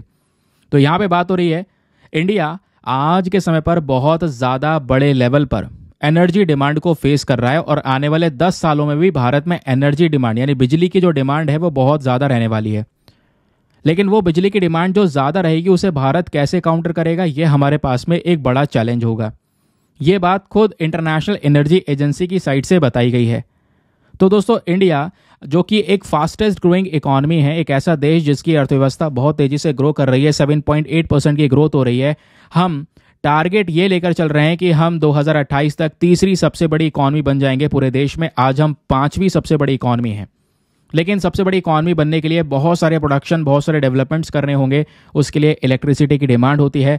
तो इस वजह से आने वाले समय पर इंडिया में एनर्जी की डिमांड इंक्रीज होने वाली है, वो हमारे इस एनर्जी आउटलुक रिपोर्ट में बताया गया। नाउ खबर आपको क्लियर हो गई। अभी कितनी डिमांड बढ़ेगी वो एनालिसिस में करूंगा, लेकिन उससे पहले एक फैक्ट जान लो जो आपसे प्रीलिम्स में पूछा जा सकता है। ये वर्ल्ड एनर्जी आउटलुक रिपोर्ट चर्चाओं में आ चुकी है दोस्तों, तो रिपोर्ट के बारे में क्वेश्चन बन सकता है। यूपीएससी यहां से सवाल पूछ चुका है, ध्यान रखिए। तो वर्ल्ड एनर्जी आउटलुक रिपोर्ट एक एनुअल रिपोर्ट है, हर साल ये रिपोर्ट पब्लिश होती है, लेकिन पब्लिश करता कौन है? इंटरनेशनल एनर्जी एजेंसी IEA इसको पब्लिश करता है, ध्यान रखिएगा इस बात को। क्वेश्चन बना अगर यहां से तो यही सवाल बनेगा। मैं ये भी बताता चल रहा हूं कि क्वेश्चन बना तो कहां से बनेगा, यहीं से बनेगा। समझ गए? एनर्जी का एनालिसिस करने वाली यहां पर ये पर्टिकुलर बॉडी है। अब ये क्या करते हैं, बड़े बड़े जो ट्रेंड्स हैं, एनर्जी की डिमांड किस लेवल पर चल रही है, एनर्जी की सप्लाई कैसे चल रही है दुनिया भर में, देश भर में, तो उनको एनालाइज करके आप ये रिपोर्ट्स लेकर आते हैं। 2024 की रिपोर्ट आ गई है जिसको हमने डिस्कस किया। अब 2024 की रिपोर्ट ने कुछ हाइलाइट्स हमारे सामने प्रस्तुत किए हैं। इसका कहना यह है दुनिया भर में बिजली की डिमांड जो है 2030 तक वो इंक्रीज होगी पूरे दुनिया में, लेकिन स्पेशली जब बात आती है भारत की तो इंडिया में भी यहाँ पर ये डिमांड इंक्रीज होने वाली है आने वाले 10 सालों में। लेकिन एक रिपोर्ट है स्टेप्स की, वो ये बोलती है कि इंडिया जो है ये डिमांड क्यों बढ़ेगी भारत में बिजली की, क्योंकि हम लोग लगातार रोड्स के ऊपर अगर हम गाड़ियां देखेंगे तो रोड्स के ऊपर में बहुत सारी जो कार हैं वो डेली बेसिस पे उतरने वाली हैं। 2035 तक 12,000 कार डेली बेसिस पे उतरेंगी। एक कह सकते हैं कि 2035 तक इंडिया में आयरन और स्टील का जो प्रोडक्शन है वो 70% तक ग्रो हो जाएगा। सीमेंट की इंडस्ट्री यहाँ पे 55% से ग्रो होगी। एयर कंडीशनर AC की जब बात होती है तो AC का ग्रोथ 4.5 टाइम्स ज़्यादा होने वाला है, और AC में बहुत सारी बिजली चाहिए होती है उसे चलाने के लिए। तो ऐसे बढ़ेगी एनर्जी डिमांड, और इस एनर्जी डिमांड को यहाँ पर काउंटर करने के लिए हमें ऑब्वियस सी बात है बहुत सारा एनर्जी का रिक्वायरमेंट भी होगा। वो बात इस रिपोर्ट ने बताई है। और इनका कहना यह है कि जो भी बिजली की डिमांड होने वाली है इसमें ज़्यादातर बिजली आज भी भारत कोयले से ही पूरा कर रहा है, और आगे भी हम कोयले से ही यहाँ पर एक बड़ी पोजीशन को मेंटेन करके चलने वाले हैं। हालांकि यहाँ पर प्रॉब्लम यह है कि भाई कोयले से प्रदूषण बहुत ज़्यादा होता है। कोयला जलाकर जो बिजली बनती है प्रदूषण होता है। लेकिन आज भी दोस्तों जब एनर्जी की सेक्शन में हम बात करते हैं तो कोयला 40% के आसपास इस्तेमाल हो रहा है अलग अलग इंडस्ट्रीज़ में, स्टील, सीमेंट या मैन्युफैक्चरिंग सेक्टर में। लेकिन 2035 तक जो कोयले का इस्तेमाल है इंडस्ट्री में वो 50% तक हो जाएगा, ये बोला जा रहा है। तो कोयले भले एक तरफ एनर्जी डिमांड बढ़ेगी, दूसरी तरफ कोयला भी इस्तेमाल कर रहे होंगे हम इलेक्ट्रिसिटी को प्रोड्यूस करने के लिए, ये भी यहाँ पर मेंशन किया गया है। तो ये हो गया एनालिसिस। बाकी वर्ल्ड एनर्जी आउटलुक रिपोर्ट के बारे में बता ही दिया है। कौन रिलीज करता है उसे? इंटरनेशनल एनर्जी एजेंसी यहाँ पर रिलीज करती है हमारे वर्ल्ड एनर्जी आउटलुक रिपोर्ट को। चलिए अगले इंपॉर्टेंट न्यूज़ पर आते हैं। एक और टॉपिक जो जीएस पेपर नंबर 3 एनवायरमेंट के लिए काफ़ी ज़्यादा रेलिवेंट आपको देखने को मिलेगा। क्या बात हो रही है दोस्तों? इंडियन एक्सप्रेस का टॉपिक है। बात ये हो रही है जो हमारा national board of wild life है, ये कुछ प्रोजेक्ट लगाने वाले थे असम के होलांगापर गिबॉन सेंचुरी में।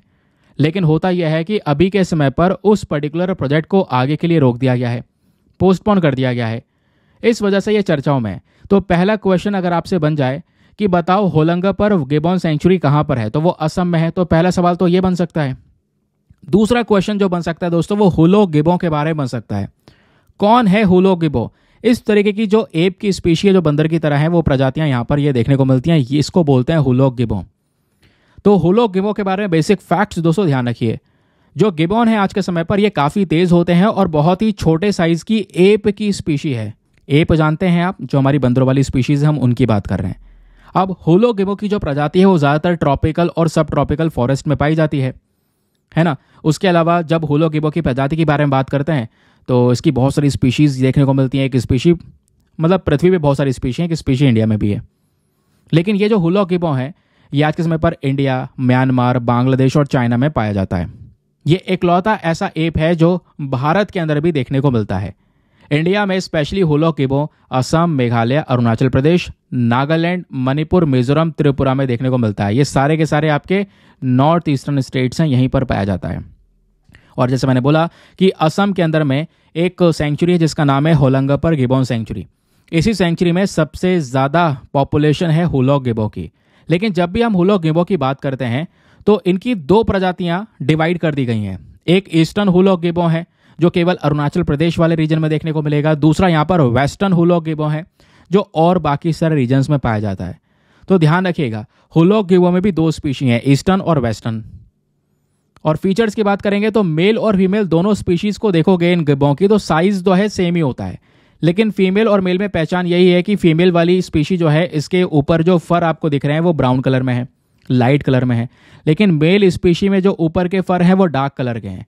और फेस के ऊपर में हुलो गिबो की पहचान यही है, वाइट कलर से सर्कल बना हुआ है, देख पाओगे दोनों ही मेल फीमेल दोनों में सर्कल बना हुआ होता है। ठीक है, और ये वाइट ब्राउन वाला मामला आपको समझ में आ गया। हुलो गिबो मोनोगैमस होते हैं, डायोनियल होते हैं, ठीक है, आर्बोरियल होते हैं, मतलब आर्बोरियल मतलब पेड़ों पे ही यहाँ पे ज़्यादातर रहते हैं, वहीं पे इनका समय ज़्यादातर बीतता है। हाथ काफ़ी लंबे होते हैं। मोनोगैमस मतलब जिंदगी भर एक ही पार्टनर के साथ में रहते हैं, लॉयल रहते हैं कह सकते हैं। अब उसके बाद में यहाँ पे आप देख पाएंगे हुलो गिबो जो है छोटे छोटे परिवारों में आप इनके छोटे छोटे परिवार देखने को मिलेंगे।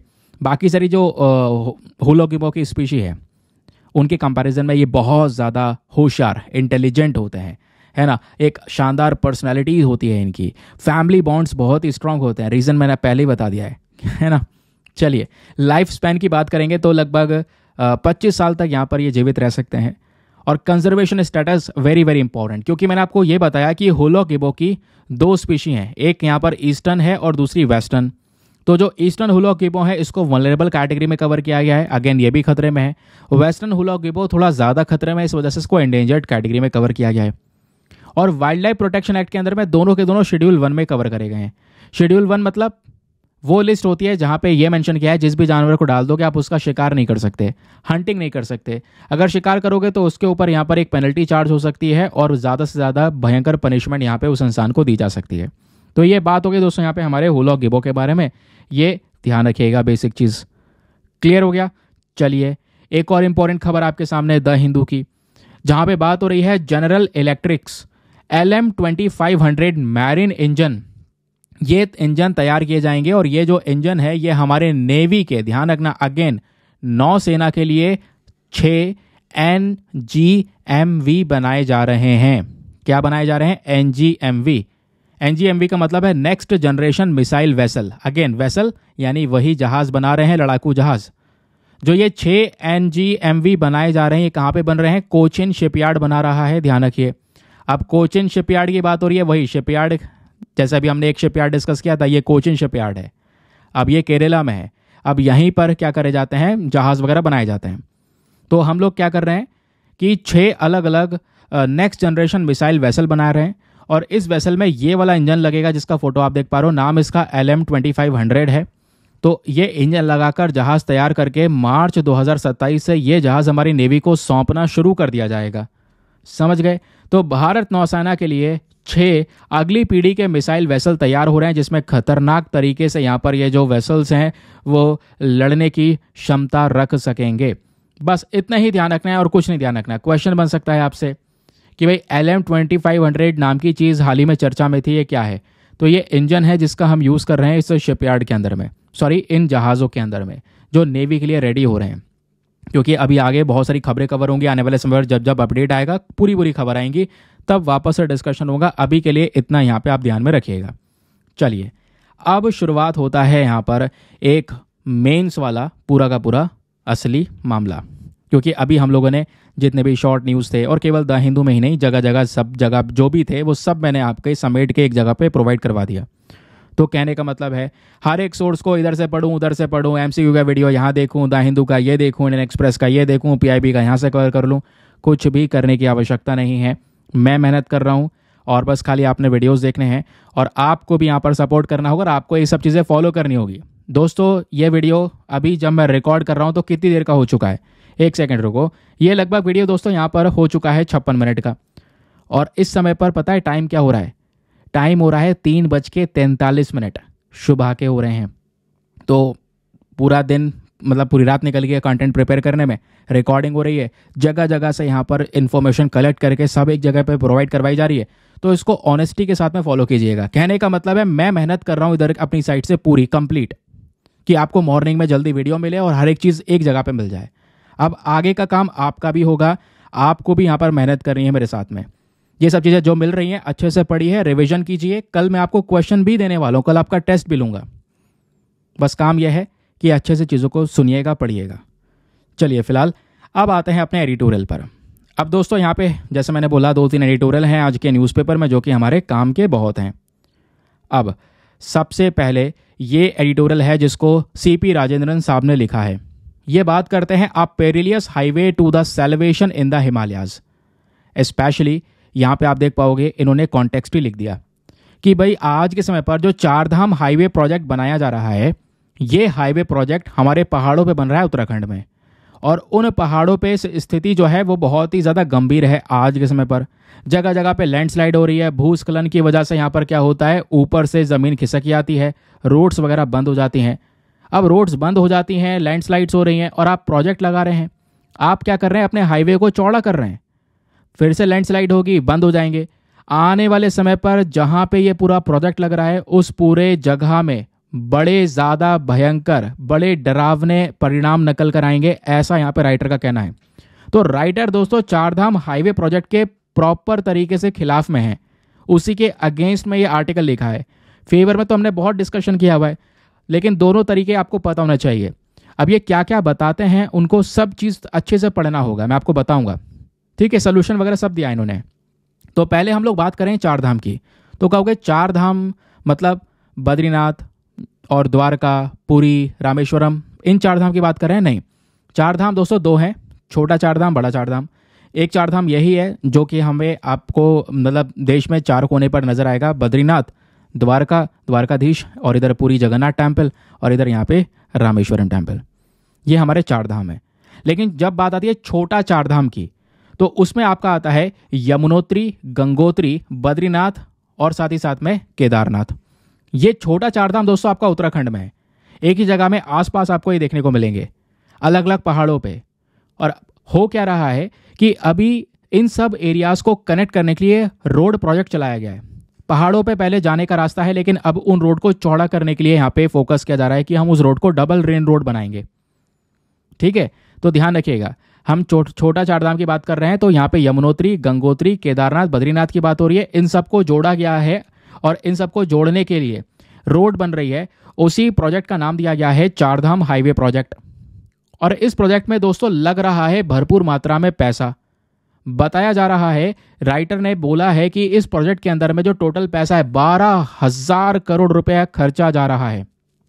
लेकिन दूसरी तरफ इस प्रोजेक्ट को रोकने की कोशिश बहुत की गई, क्योंकि 900 किलोमीटर लंबा हाईवे है, 12 मीटर चौड़ा, और वो भी सीधा पूरे पहाड़ों के ऊपर में।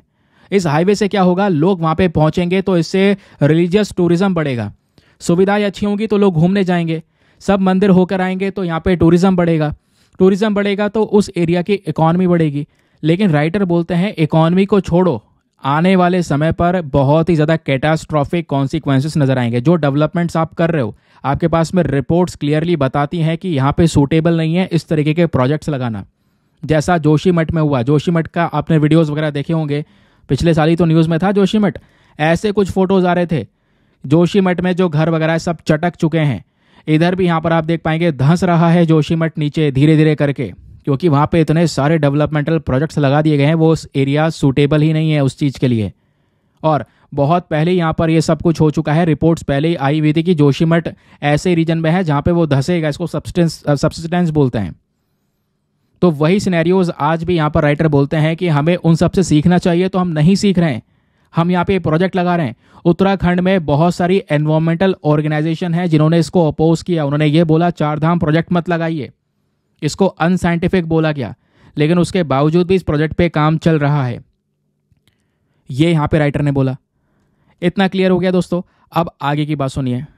हमारे राइटर ये बोलते हैं कि आप चारधाम प्रोजेक्ट को एक बार अच्छे से देखते हो तो इसमें ना बहुत सारी चीज़ें हैं, जैसे बहुत सारे मतलब कि प्रोजेक्ट्स लगाए जा रहे हैं, छोटे छोटे तरीके से यहाँ पे लगाए जा रहे हैं। लेकिन ये जो कंस्ट्रक्शन होगा, ये कंस्ट्रक्शन जो हो रहा है, इससे और भी बहुत सारी लैंडस्लाइड्स होंगी। पिछले कुछ समय पर ऑलरेडी बहुत सारी लैंडस्लाइड्स हो चुकी हैं। रिसर्चर्स का कहना यह है कि भाई जो क्लाइमेट चेंज है एक बड़ा प्रॉब्लम है।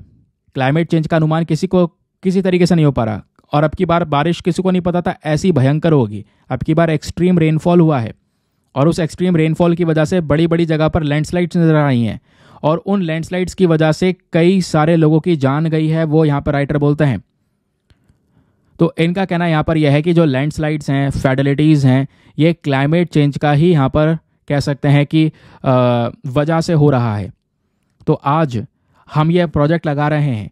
इस प्रोजेक्ट को लगाने से, इस डेवलपमेंट को, इंफ्रास्ट्रक्चरल प्रोजेक्ट को माउंटेन्स में बढ़ाने से ये लैंडस्लाइड्स और ज़्यादा बढ़ती हुई नजर आएंगी, क्योंकि इस प्रोजेक्ट को शुरू किया गया था चारधाम परियोजना के तहत।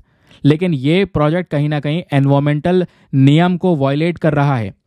सरकार ने एक बहुत ज़्यादा कह सकते हैं जो खामियां हैं वो पकड़ के इस प्रोजेक्ट को लगा दिया।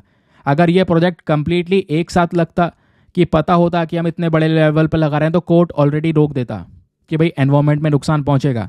लेकिन राइटर बोलते हैं कि गवर्नमेंट ने एक लूप होल चुना और इस चारधाम इतने बड़े प्रोजेक्ट को 50 छोटे छोटे प्रोजेक्ट्स में बांट दिया। जब 50 छोटे छोटे प्रोजेक्ट में बांट दिया तो अप्रूवल मिलता चला गया, लगाते चले गए, और आज ये हो चुका है बहुत ज़्यादा बड़ा प्रोजेक्ट।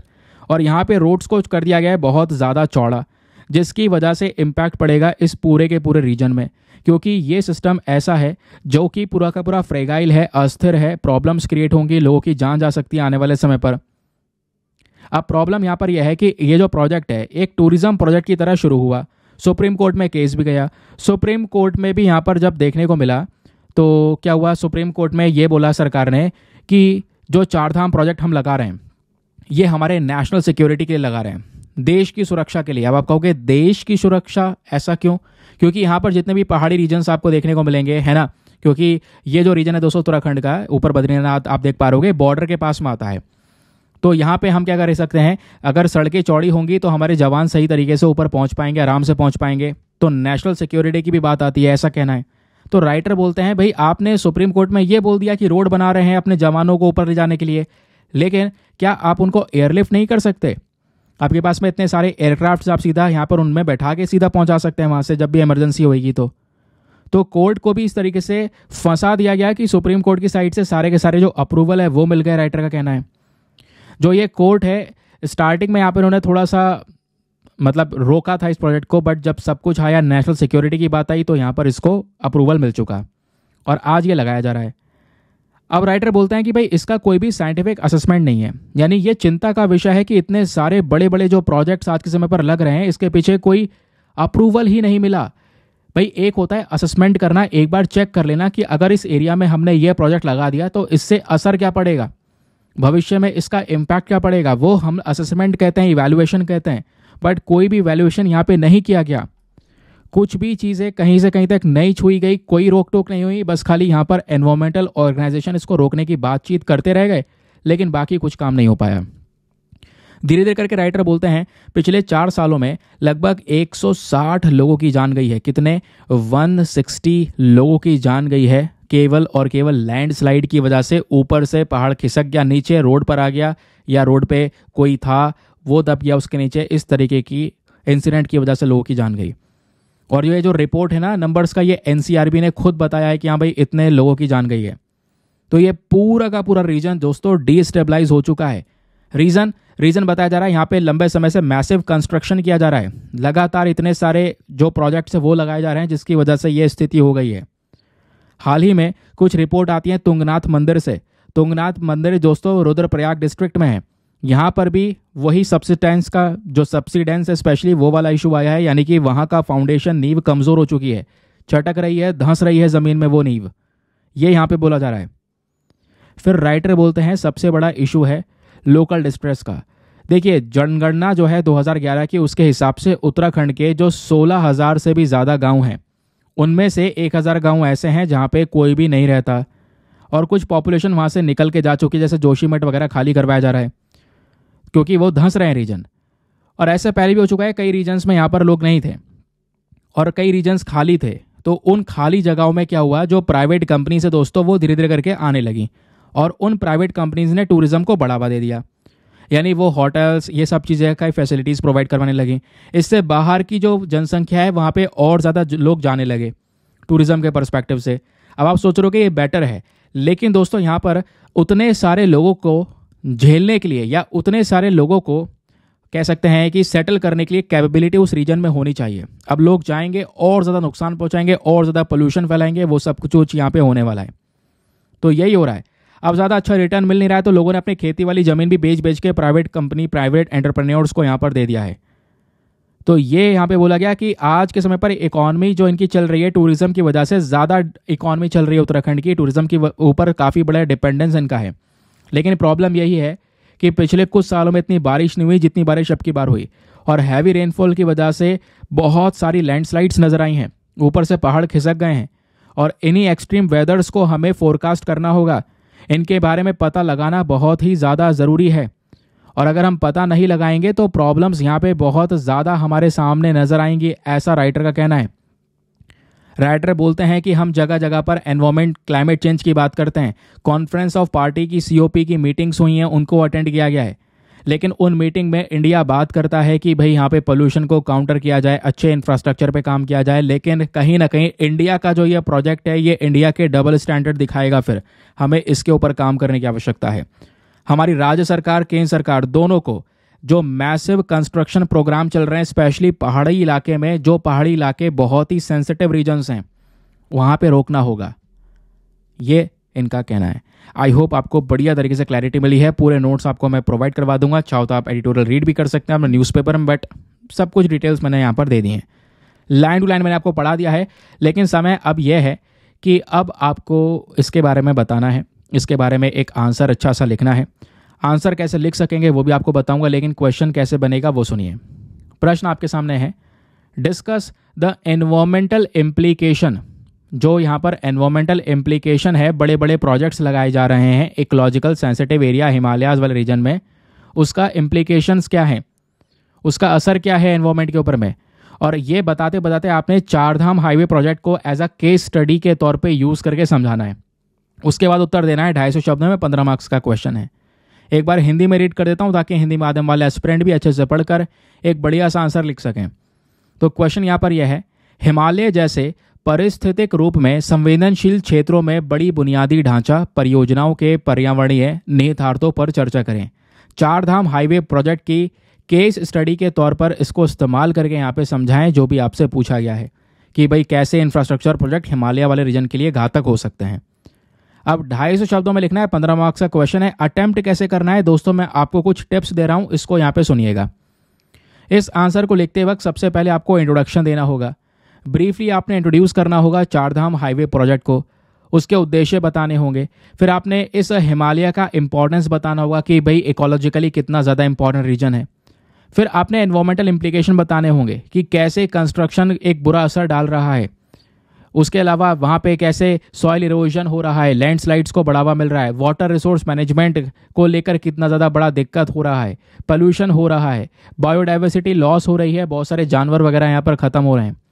ये सब कुछ बताने के बाद में आपने एट द लास्ट कंक्लूजन देना होगा, समराइज़ करना होगा कि हाँ भाई हमें एक सस्टेनेबल प्लानिंग की ज़रूरत है या कुछ और दूसरे तरीके अपनाने की ज़रूरत है जिससे इस पूरे रीजन में हम स्टेबिलिटी को मेंटेन कर सकें। तो इस तरीके से पूरा उत्तर लिखकर एक बढ़िया सा आंसर सबमिट कर सकते हैं अपना टेलीग्राम पे। कहाँ पे सबमिट करना है दोस्तों, टेलीग्राम पर जाना, वहाँ पे जाके सर्च बॉक्स में लिखना दीपक यादव एजुकेशन मेंस ग्रुप। जैसे आप फुल फॉर्म लिखोगे मेरे टेलीग्राम चैनल मिलेगा जहाँ पे 80,000 से ज़्यादा लोग जुड़ चुके हैं। आप भी जुड़कर अपने आंसर्स को लेकर वहाँ पे सबमिट कर सकते हैं। वहाँ पे हर एक मैसेज जो भी दिखेगा उस मैसेज के नीचे एक कमेंट लिखा हुआ होगा, उस कमेंट पे टैप करना, आपका एक नया ग्रुप ओपन हो जाएगा। उस ग्रुप में जाके आप अपने आंसर्स को सबमिट कर सकते हैं। सबमिट करने के साथ साथ एक दूसरे के आंसर्स को रिव्यू भी कर सकते हैं।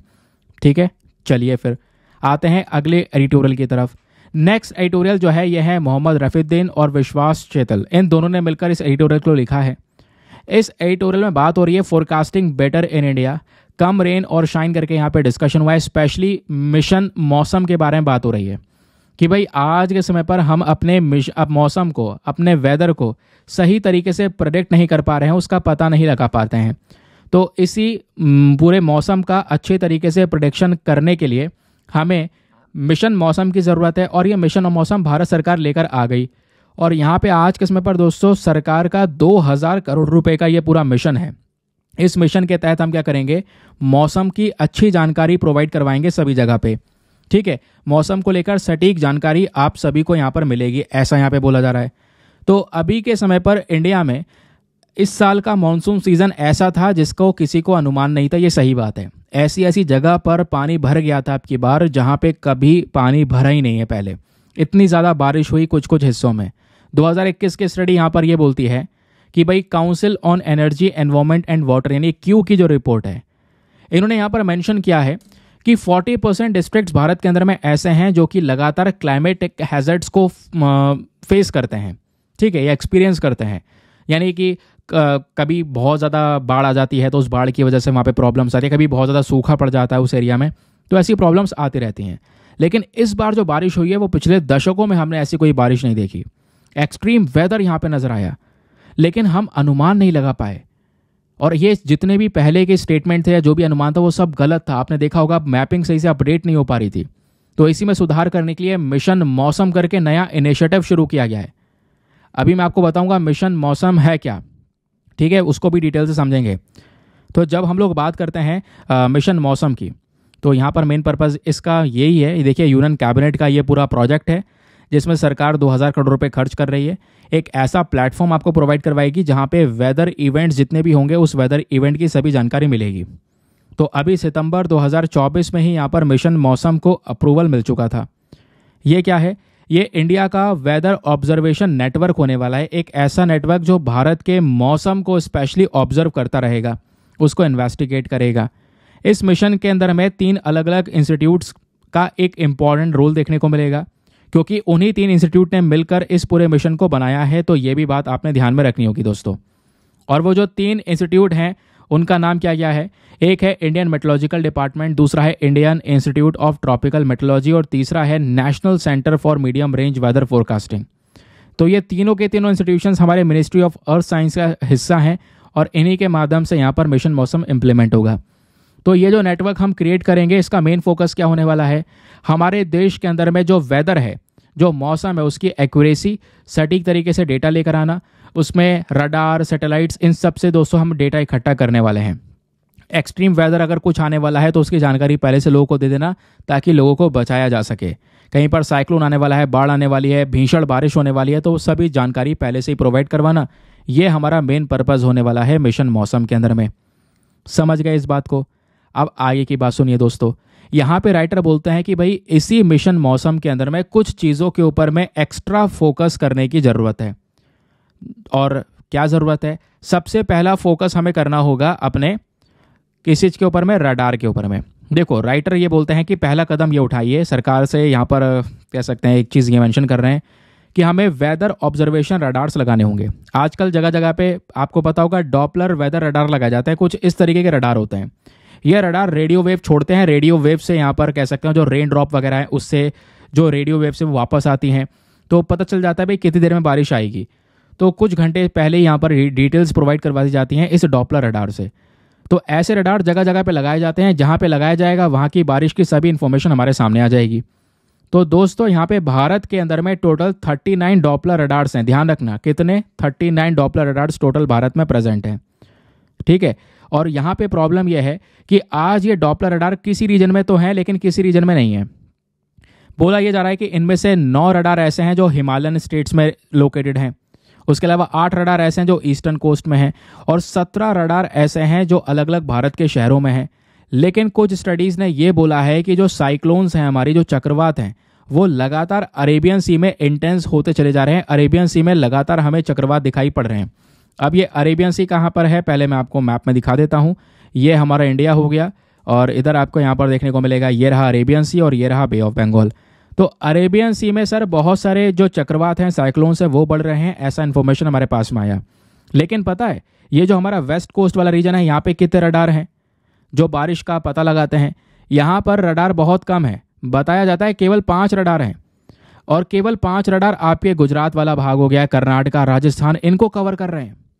तो राइटर बोलते हैं कि भैया मिशन मौसम में पर्पस ये होना चाहिए पहले कि कहीं पर रडार ज़्यादा हैं हिमालयन रीजन में, कहीं पर रडार हैं ही नहीं, और अभी अरेबियन सी में साइक्लोन बहुत आने वाले हैं, बारिश भयंकर होगी, ऐसा स्टेटमेंट है। तो रडार की संख्या इस वाले भाग में बढ़ाई है, जहाँ पे रडार कम है वहाँ पे रडार बढ़ाई है, क्योंकि यही रडार तो बताएंगे ना कि बारिश कितने समय पहले होगी। तो इससे क्या होगा, क्लाइमेट जो रिस्क है दोस्तों, वो रिस्क कहीं ना कहीं काउंटर किया जा सकेगा, वो इनका कहना है। दूसरा सोल्यूशन यहाँ पे राइटर देते हैं और ये बोलते हैं वेदर का जो डेटा है उसको ओपनली अवेलेबल करवाइए, क्योंकि आज जो भी वेदर का डेटा हमारे पास में आता है वो हमारे ओपनली कह सकते हैं कि प्लेटफॉर्म्स के माध्यम से नहीं मिल पाता, या लोग इस पर रिसर्चेस नहीं कर पाते। तो हमें खुला ये डेटा प्लेटफॉर्म पे प्रोवाइड करवाना होगा, जिससे कोई भी रिसर्चर जो है वो इस डेटा पे अलग अलग रिसर्चेस कर सके। ये काम करना हमारे लिए बहुत ही ज़्यादा ज़रूरी है, चाहे वो यूनाइटेड किंगडम हो, चाहे वो फ्रांस हो, चाहे वो यूरोपियन यूनियन हो, सब ने इस तरीके का डेटा खुला प्रोवाइड करवा रखा है ओपन प्लेटफॉर्म पे। तो इंडिया को भी ये काम करना होगा, एक पोर्टल पे लॉन्च करना होगा। दूसरा एक और सजेशन यहाँ पे राइटर ने दिया है, तीसरा सजेशन वो ये है कि हमें अपना कम्युनिकेशन टूल्स को इम्प्रूव करने होंगे। जो ये इंडियन मेट्रोलॉजिकल डिपार्टमेंट है, क्योंकि आज भी अगर वेदर की इन्फॉर्मेशन है, बारिश होने वाली है, चक्रवात आने वाला है, तो ये सारी जानकारी कौन देता है? ये सारी जानकारी दोस्तों हमारा इंडियन मेट्रोलॉजिकल डिपार्टमेंट, भारत का मौसम विभाग ही तो ये जानकारी देता है हमें। तो राइटर बोलते हैं कि भाई यहाँ पर आपको एक ऐसा बड़ा चैनल क्रिएट करना होगा, या मल्टीपल चैनल्स क्रिएट करने होंगे, ताकि कोई भी जानकारी आप दो तो देश में हर एक व्यक्ति तक पहुँच सके, अवेयरनेस फैला सकें। क्योंकि प्रॉब्लम यह है आज हम वो अवेयरनेस नहीं फैला पा रहे हैं। तो मिशन मौसम एक अच्छा इनिशिएटिव है, इसको फोकस करना होगा इस चीज़ के ऊपर में कि कुछ इन्फॉर्मेटिव वीडियोस मीडिया के थ्रू जो जानकारी है हमारे वेदर की, वो जानकारी देश भर में पहुंचाई जा सके, हर एक व्यक्ति तक पहुंचाई जा सके। समझ गए? तो इम्प्रूवमेंट्स के साथ में मिशन मौसम को अच्छा कर सकते हैं, और ये समय अच्छा है क्योंकि एक्सट्रीम वेदर इवेंट्स नज़र आ रहे हैं, जिस वेदर का हम प्रॉपर तरीके से अनुमान नहीं लगा पा रहे। तो ऐसे इवेंट्स को टैकल करने के लिए इसी मिशन मौसम को बेहतर करके लॉन्च करना हमारे लिए सबसे बड़ी आवश्यकता होगी। समझ गए? कोई भी क्वेश्चन बनेगा तो आप आराम से हैंडल कर पाएंगे। मिशन मौसम क्या है उसकी डिटेल्स प्रोवाइड करवा दी, जो राइटर कह रहे हैं वो यहाँ पे हमने समझा।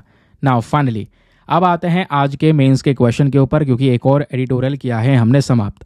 तो यहाँ पे कह सकते हैं मामला क्या है, सुनिएगा। क्वेश्चन ये है, discuss the objectives and importance of mission मौसम। मिशन मौसम का उद्देश्य और इसका इंपॉर्टेंस महत्व बताइए क्लाइमेट चेंज के कॉन्टेक्स्ट में और डिजास्टर मैनेजमेंट के कॉन्टेक्स्ट में। 250 शब्दों में आंसर लिखना है। 15 मार्क्स का क्वेश्चन आपका ये है। एक बार हिंदी में रीड कर देता हूं ताकि हिंदी माध्यम वाला एस्पिरेंट भी अच्छे से लिख सकें। एक क्वेश्चन पहले दे चुका हूं, तो आपके पास में चॉइस है, आप किसी भी क्वेश्चन का उत्तर दे सकते हैं। यहाँ पे क्वेश्चन है, भारत में जलवायु परिवर्तन और आपदा प्रबंधन के संदर्भ में मिशन मौसम के उद्देश्य और महत्व पर चर्चा कीजिए। आंसर लिखने के बाद में मतलब लिखना कैसे है मैं आपको टिप्स दे देता हूँ। पहले आपने बताना होगा मिशन मौसम एग्जैक्टली है क्या और उसके मेन गोल क्या हैं, 2 से 4 लाइनों में ये समझा देना। फिर ऑब्जेक्टिव बताना कि भाई इससे हम मानसून पैटर्न्स को समझ पाएंगे, है ना, हमें अपने मौसम को परखने की अच्छी तरीके से कैपेबिलिटीज़ बढ़ पाएंगी और यही चीज़ हमारे एग्रीकल्चर वाटर रिसोर्स में हेल्प करेगा। फिर आपने बताना होगा कि कैसे क्लाइमेट चेंज से लड़ सकते हैं हम इसी मिशन मौसम का यूज़ करके। डिजास्टर मैनेजमेंट, कहीं पर बड़ा साइक्लोन आने वाला है तो हमारे पास में पहले से जानकारी, हम लोगों को बचा सकेंगे, वहाँ पे इंफ्रास्ट्रक्चर को बचा सकेंगे। एग्रीकल्चर में हम लोग मौसम मिशन का यूज़ करके अच्छी तरीके से अपने कहीं पर बारिश होनी है, क्या होना है, अब की बार सूखा पड़ जाएगा या बारिश प्रॉपर नहीं होगी, इसके माध्यम से हम अपने एग्रीकल्चर सेक्टर के अंदर में स्टेप्स ले सकते हैं तो एग्रीकल्चर प्रोडक्टिविटी इंप्रूव होगी, ये बताना होगा। लास्ट में आप कंक्लूजन दे सकते हैं, आप बता सकते हैं मिशन मौसम का ओवरऑल इंपॉर्टेंस क्या है, इसको समराइज कर सकते हैं कि भाई कैसे हमारे देश के टोटल सस्टेनेबल डेवलपमेंट के लिए ये ज़रूरी है। तो ये दोस्तों यहाँ पर इस तरीके से आप इसको काउंटर कर पाएंगे। आई होप आपको एक बढ़िया क्लैरिटी मिली है एक और आर्टिकल की। ये हमारा आज का पूरा सेशन है। कहोगे एक आर्टिकल रह गया है सर, वो है इकोनॉमिक्स का नोबेल प्राइज़। दोस्तों ये एडिटोरियल मैं ऑलरेडी कल ही डिस्कस कर चुका हूँ, आपको याद होगा कल ही वीडियो में आपको पढ़ाया था। अब की बार इकॉनमी के अंदर में ये 3 पर्सन्स हैं, है ना, Daron Acemoglu, Simon Johnson, James A Robinson, इनको यहाँ पर इकॉनमी का ये प्राइज़ दिया गया है 2 इंस्टीट्यूशंस के लिए, इंक्लूसिव इंस्टीट्यूशन और एक्सट्रैक्टिव इंस्टीट्यूशन। कल ही हम लोगों ने पढ़ा है, तो प्लीज़ आप लोग अपना टाइम वेस्ट ना करें, कल वाला वीडियो ओपन कर लें और बिल्कुल लास्ट में चले जाएं। ये आर्टिकल पढ़ा दिया है, वहाँ से आप इसको पढ़ सकते हैं, कवर कर सकते हैं, क्योंकि अभी मैं पढ़ाने बैठूंगा वीडियो और ज़्यादा लेंदी हो जाएगा और बस खाली इसमें कुछ ज़्यादा सर्च करने की ज़रूरत भी नहीं है, कल ही वाला वीडियो आपने ओपन करना है। चलिए अब आते हैं दोस्तों आज के यूपीएससी प्रैक्टिस क्वेश्चन पर। स्टार्टिंग में जो आपको प्रश्न दिया गया था, 2 स्टेटमेंट थे, बताना था कौन सा स्टेटमेंट सही है। पहला स्टेटमेंट कि जो असम अकॉर्ड है ये एक मेमोरेंडम ऑफ सेटलमेंट है जो साइन किया गया है भारत सरकार और असम मूवमेंट के लीडर्स के बीच में, ये सही बात है दोस्तों, पहला स्टेटमेंट बिल्कुल करेक्ट है। दूसरा स्टेटमेंट बोलता है कि जो सिटीजनशिप एक्ट है 1955 का, इसका सेक्शन 6A जो है ये बांग्लादेशी इमिग्रेंट्स को, मतलब स्पेशली वो बांग्लादेशी इमिग्रेंट जो असम में आ चुके हैं, घुस चुके हैं 25 मार्च 1971 के बाद में, उनको नागरिकता देने की बात करता है। ऐसा नहीं है, इस तारीख से पहले अगर आए हैं तब नागरिकता देने की बात करता है, बाद में नहीं। तो स्टेटमेंट 1 तो करेक्ट है, लेकिन स्टेटमेंट 2 गलत है, क्योंकि सेक्शन 6A ऐसी कोई भी नागरिकता नहीं देगा उन लोगों को जो इलीगल तरीके से असम में घुस गए हैं, जो बांग्लादेश से आए हैं 25 मार्च 1971 के बाद, इनको कोई भी नागरिकता नहीं मिलेगी। ये खुद यहाँ पर सुप्रीम कोर्ट ने बोल दिया है। और कोई यहाँ पर पाया गया ऐसा कि वो 1971 के बाद में आया है, 25 मार्च के बाद स्पेशली, और वो कहीं ना कहीं अगर इलीगल तरीके से एंटर किया है तो उनको उठाकर वापस से उनके देश भेजा जाएगा। तो ये बात रिसेंटली अप्रूव हुई है, तो इस वजह से ऑप्शन नंबर ए हमारा सही उत्तर है। फिर आपसे बोला गया था मैप में मॉरिशियाना को आज जाकर देख लेना। चलिए पहले मैं आपको मॉरिशियाना मैप में दिखा देता हूँ, फिर उसके बाद अच्छे से समझेंगे। मॉरिशियाना एक अफ्रीकन कंट्री है, तो यहाँ पर आप देख पाएंगे ये है हमारा इंडिया का मैप, हमें चलना है वापस अफ्रीका। अफ्रीका यार बहुत ज़्यादा अक्सर न्यूज़ में रहता है, जैसे हम यहाँ पर देख पाएंगे, है ना। तो अफ्रीका में दोस्तों यहाँ पर एक देश है मॉरिशियाना, एग्जैक्टली कहाँ पर, तो ऐसे ऊपर होते होते आ जाओगे, ये रहा सेनेगल, सेनेगल के बगल में ये है मॉरिशियाना, ठीक है, ये आप यहाँ पर देख पाओगे। अब मॉरिशियाना जो है कई सारे कंट्रीज़ के साथ में बाउंड्रीज़ को शेयर करता है, जैसे नीचे है माली, बगल में है अल्जीरिया, ऊपर है वेस्टर्न सहारा, कल हमने अल्जीरिया पढ़ा था याद होगा, और इधर है बगल में सेनेगल। तो ये कुछ कंट्रीज़ हैं जो मॉरिशियाना के साथ में बॉर्डर्स को शेयर करती हैं, ठीक है। अल्जीरिया इसके नॉर्थ ईस्टर्न साइड में है, माली इसके यहाँ पर ईस्टर्न साइड में है, बाकी सेनेगल इसके साउथ वेस्ट में है, और अटलांटिक ओशन भी इसके पास में ही देखने को मिलेगा। कहाँ पर देखने को मिलेगा, तो ये यहाँ पर आपका बगल में अटलांटिक ओशन हो गया, ठीक है। ये अटलांटिक ओशन आपका इधर मॉरिशियाना से के पास में भी नज़र आएगा। ये रहा मॉरिशियाना, और ये मॉरिशियाना की एक बाउंड्री लगती है अटलांटिक ओशन के साथ में। क्लियर हो गया। तो मॉरिशियाना जो देश है दोस्तों, ये एक समय पर फ्रांस की कॉलोनी हुआ करता था। तो फ्रांस से इनको आज़ादी मिलती है 1960 में। 1960 में दोस्तों फ्रांस से ये आज़ाद होता है, ध्यान रख सकते हैं इसके बारे में। बाकी लोकेशन मैं आपको बता चुका हूँ कि कहाँ पे एग्जैक्टली लोकेटेड है। सहारा डेजर्ट का हिस्सा है, सहारा डेजर्ट यहाँ तक फैला हुआ है। इसकी कैपिटल यहाँ पर आपको देखने को मिलेगा, इसकी कैपिटल है नुआकचोट। बाकी ड्रेनेज की बात करेंगे तो यहाँ पे एक नदी बहती है, सेनेगल नदी। तो मॉरिशियाना में सेनेगल नदी बहती है, सेनेगल रिवर जो है यहाँ पर इस देश के नाम पे रखी गई है। तो सेनेगल नदी और उसकी कुछ ट्राइब्यूटरीज वगैरह आपको देखने को मिल जाती हैं कहाँ पर, मॉरिशना में। क्लियर। तो ये तो दोस्तों आज का हमारा सेशन, आई होप आपको मज़ा आया होगा। बहुत सारी जानकारी आपको मिलेगी होगी जो कि एग्जाम में बहुत हेल्प करने वाली है। बाकी आप सभी लोग अपने फीडबैक्स वगैरह मेंशन करें, वीडियो को सपोर्ट करें। वीडियो में जो मेहनत लग रही है वो आप लोग देख ही पा रहे होंगे। और 5000 लाइक्स का टारगेट है, और केवल 5000 नहीं, इसको बढ़ा देना आगे जितना आप मैक्सिमम कर सकते हैं। बाकी मिलते हैं आप लोगों से अगले वीडियो में। आज के लिए bye bye, have a nice day, thank you and जय हिंद।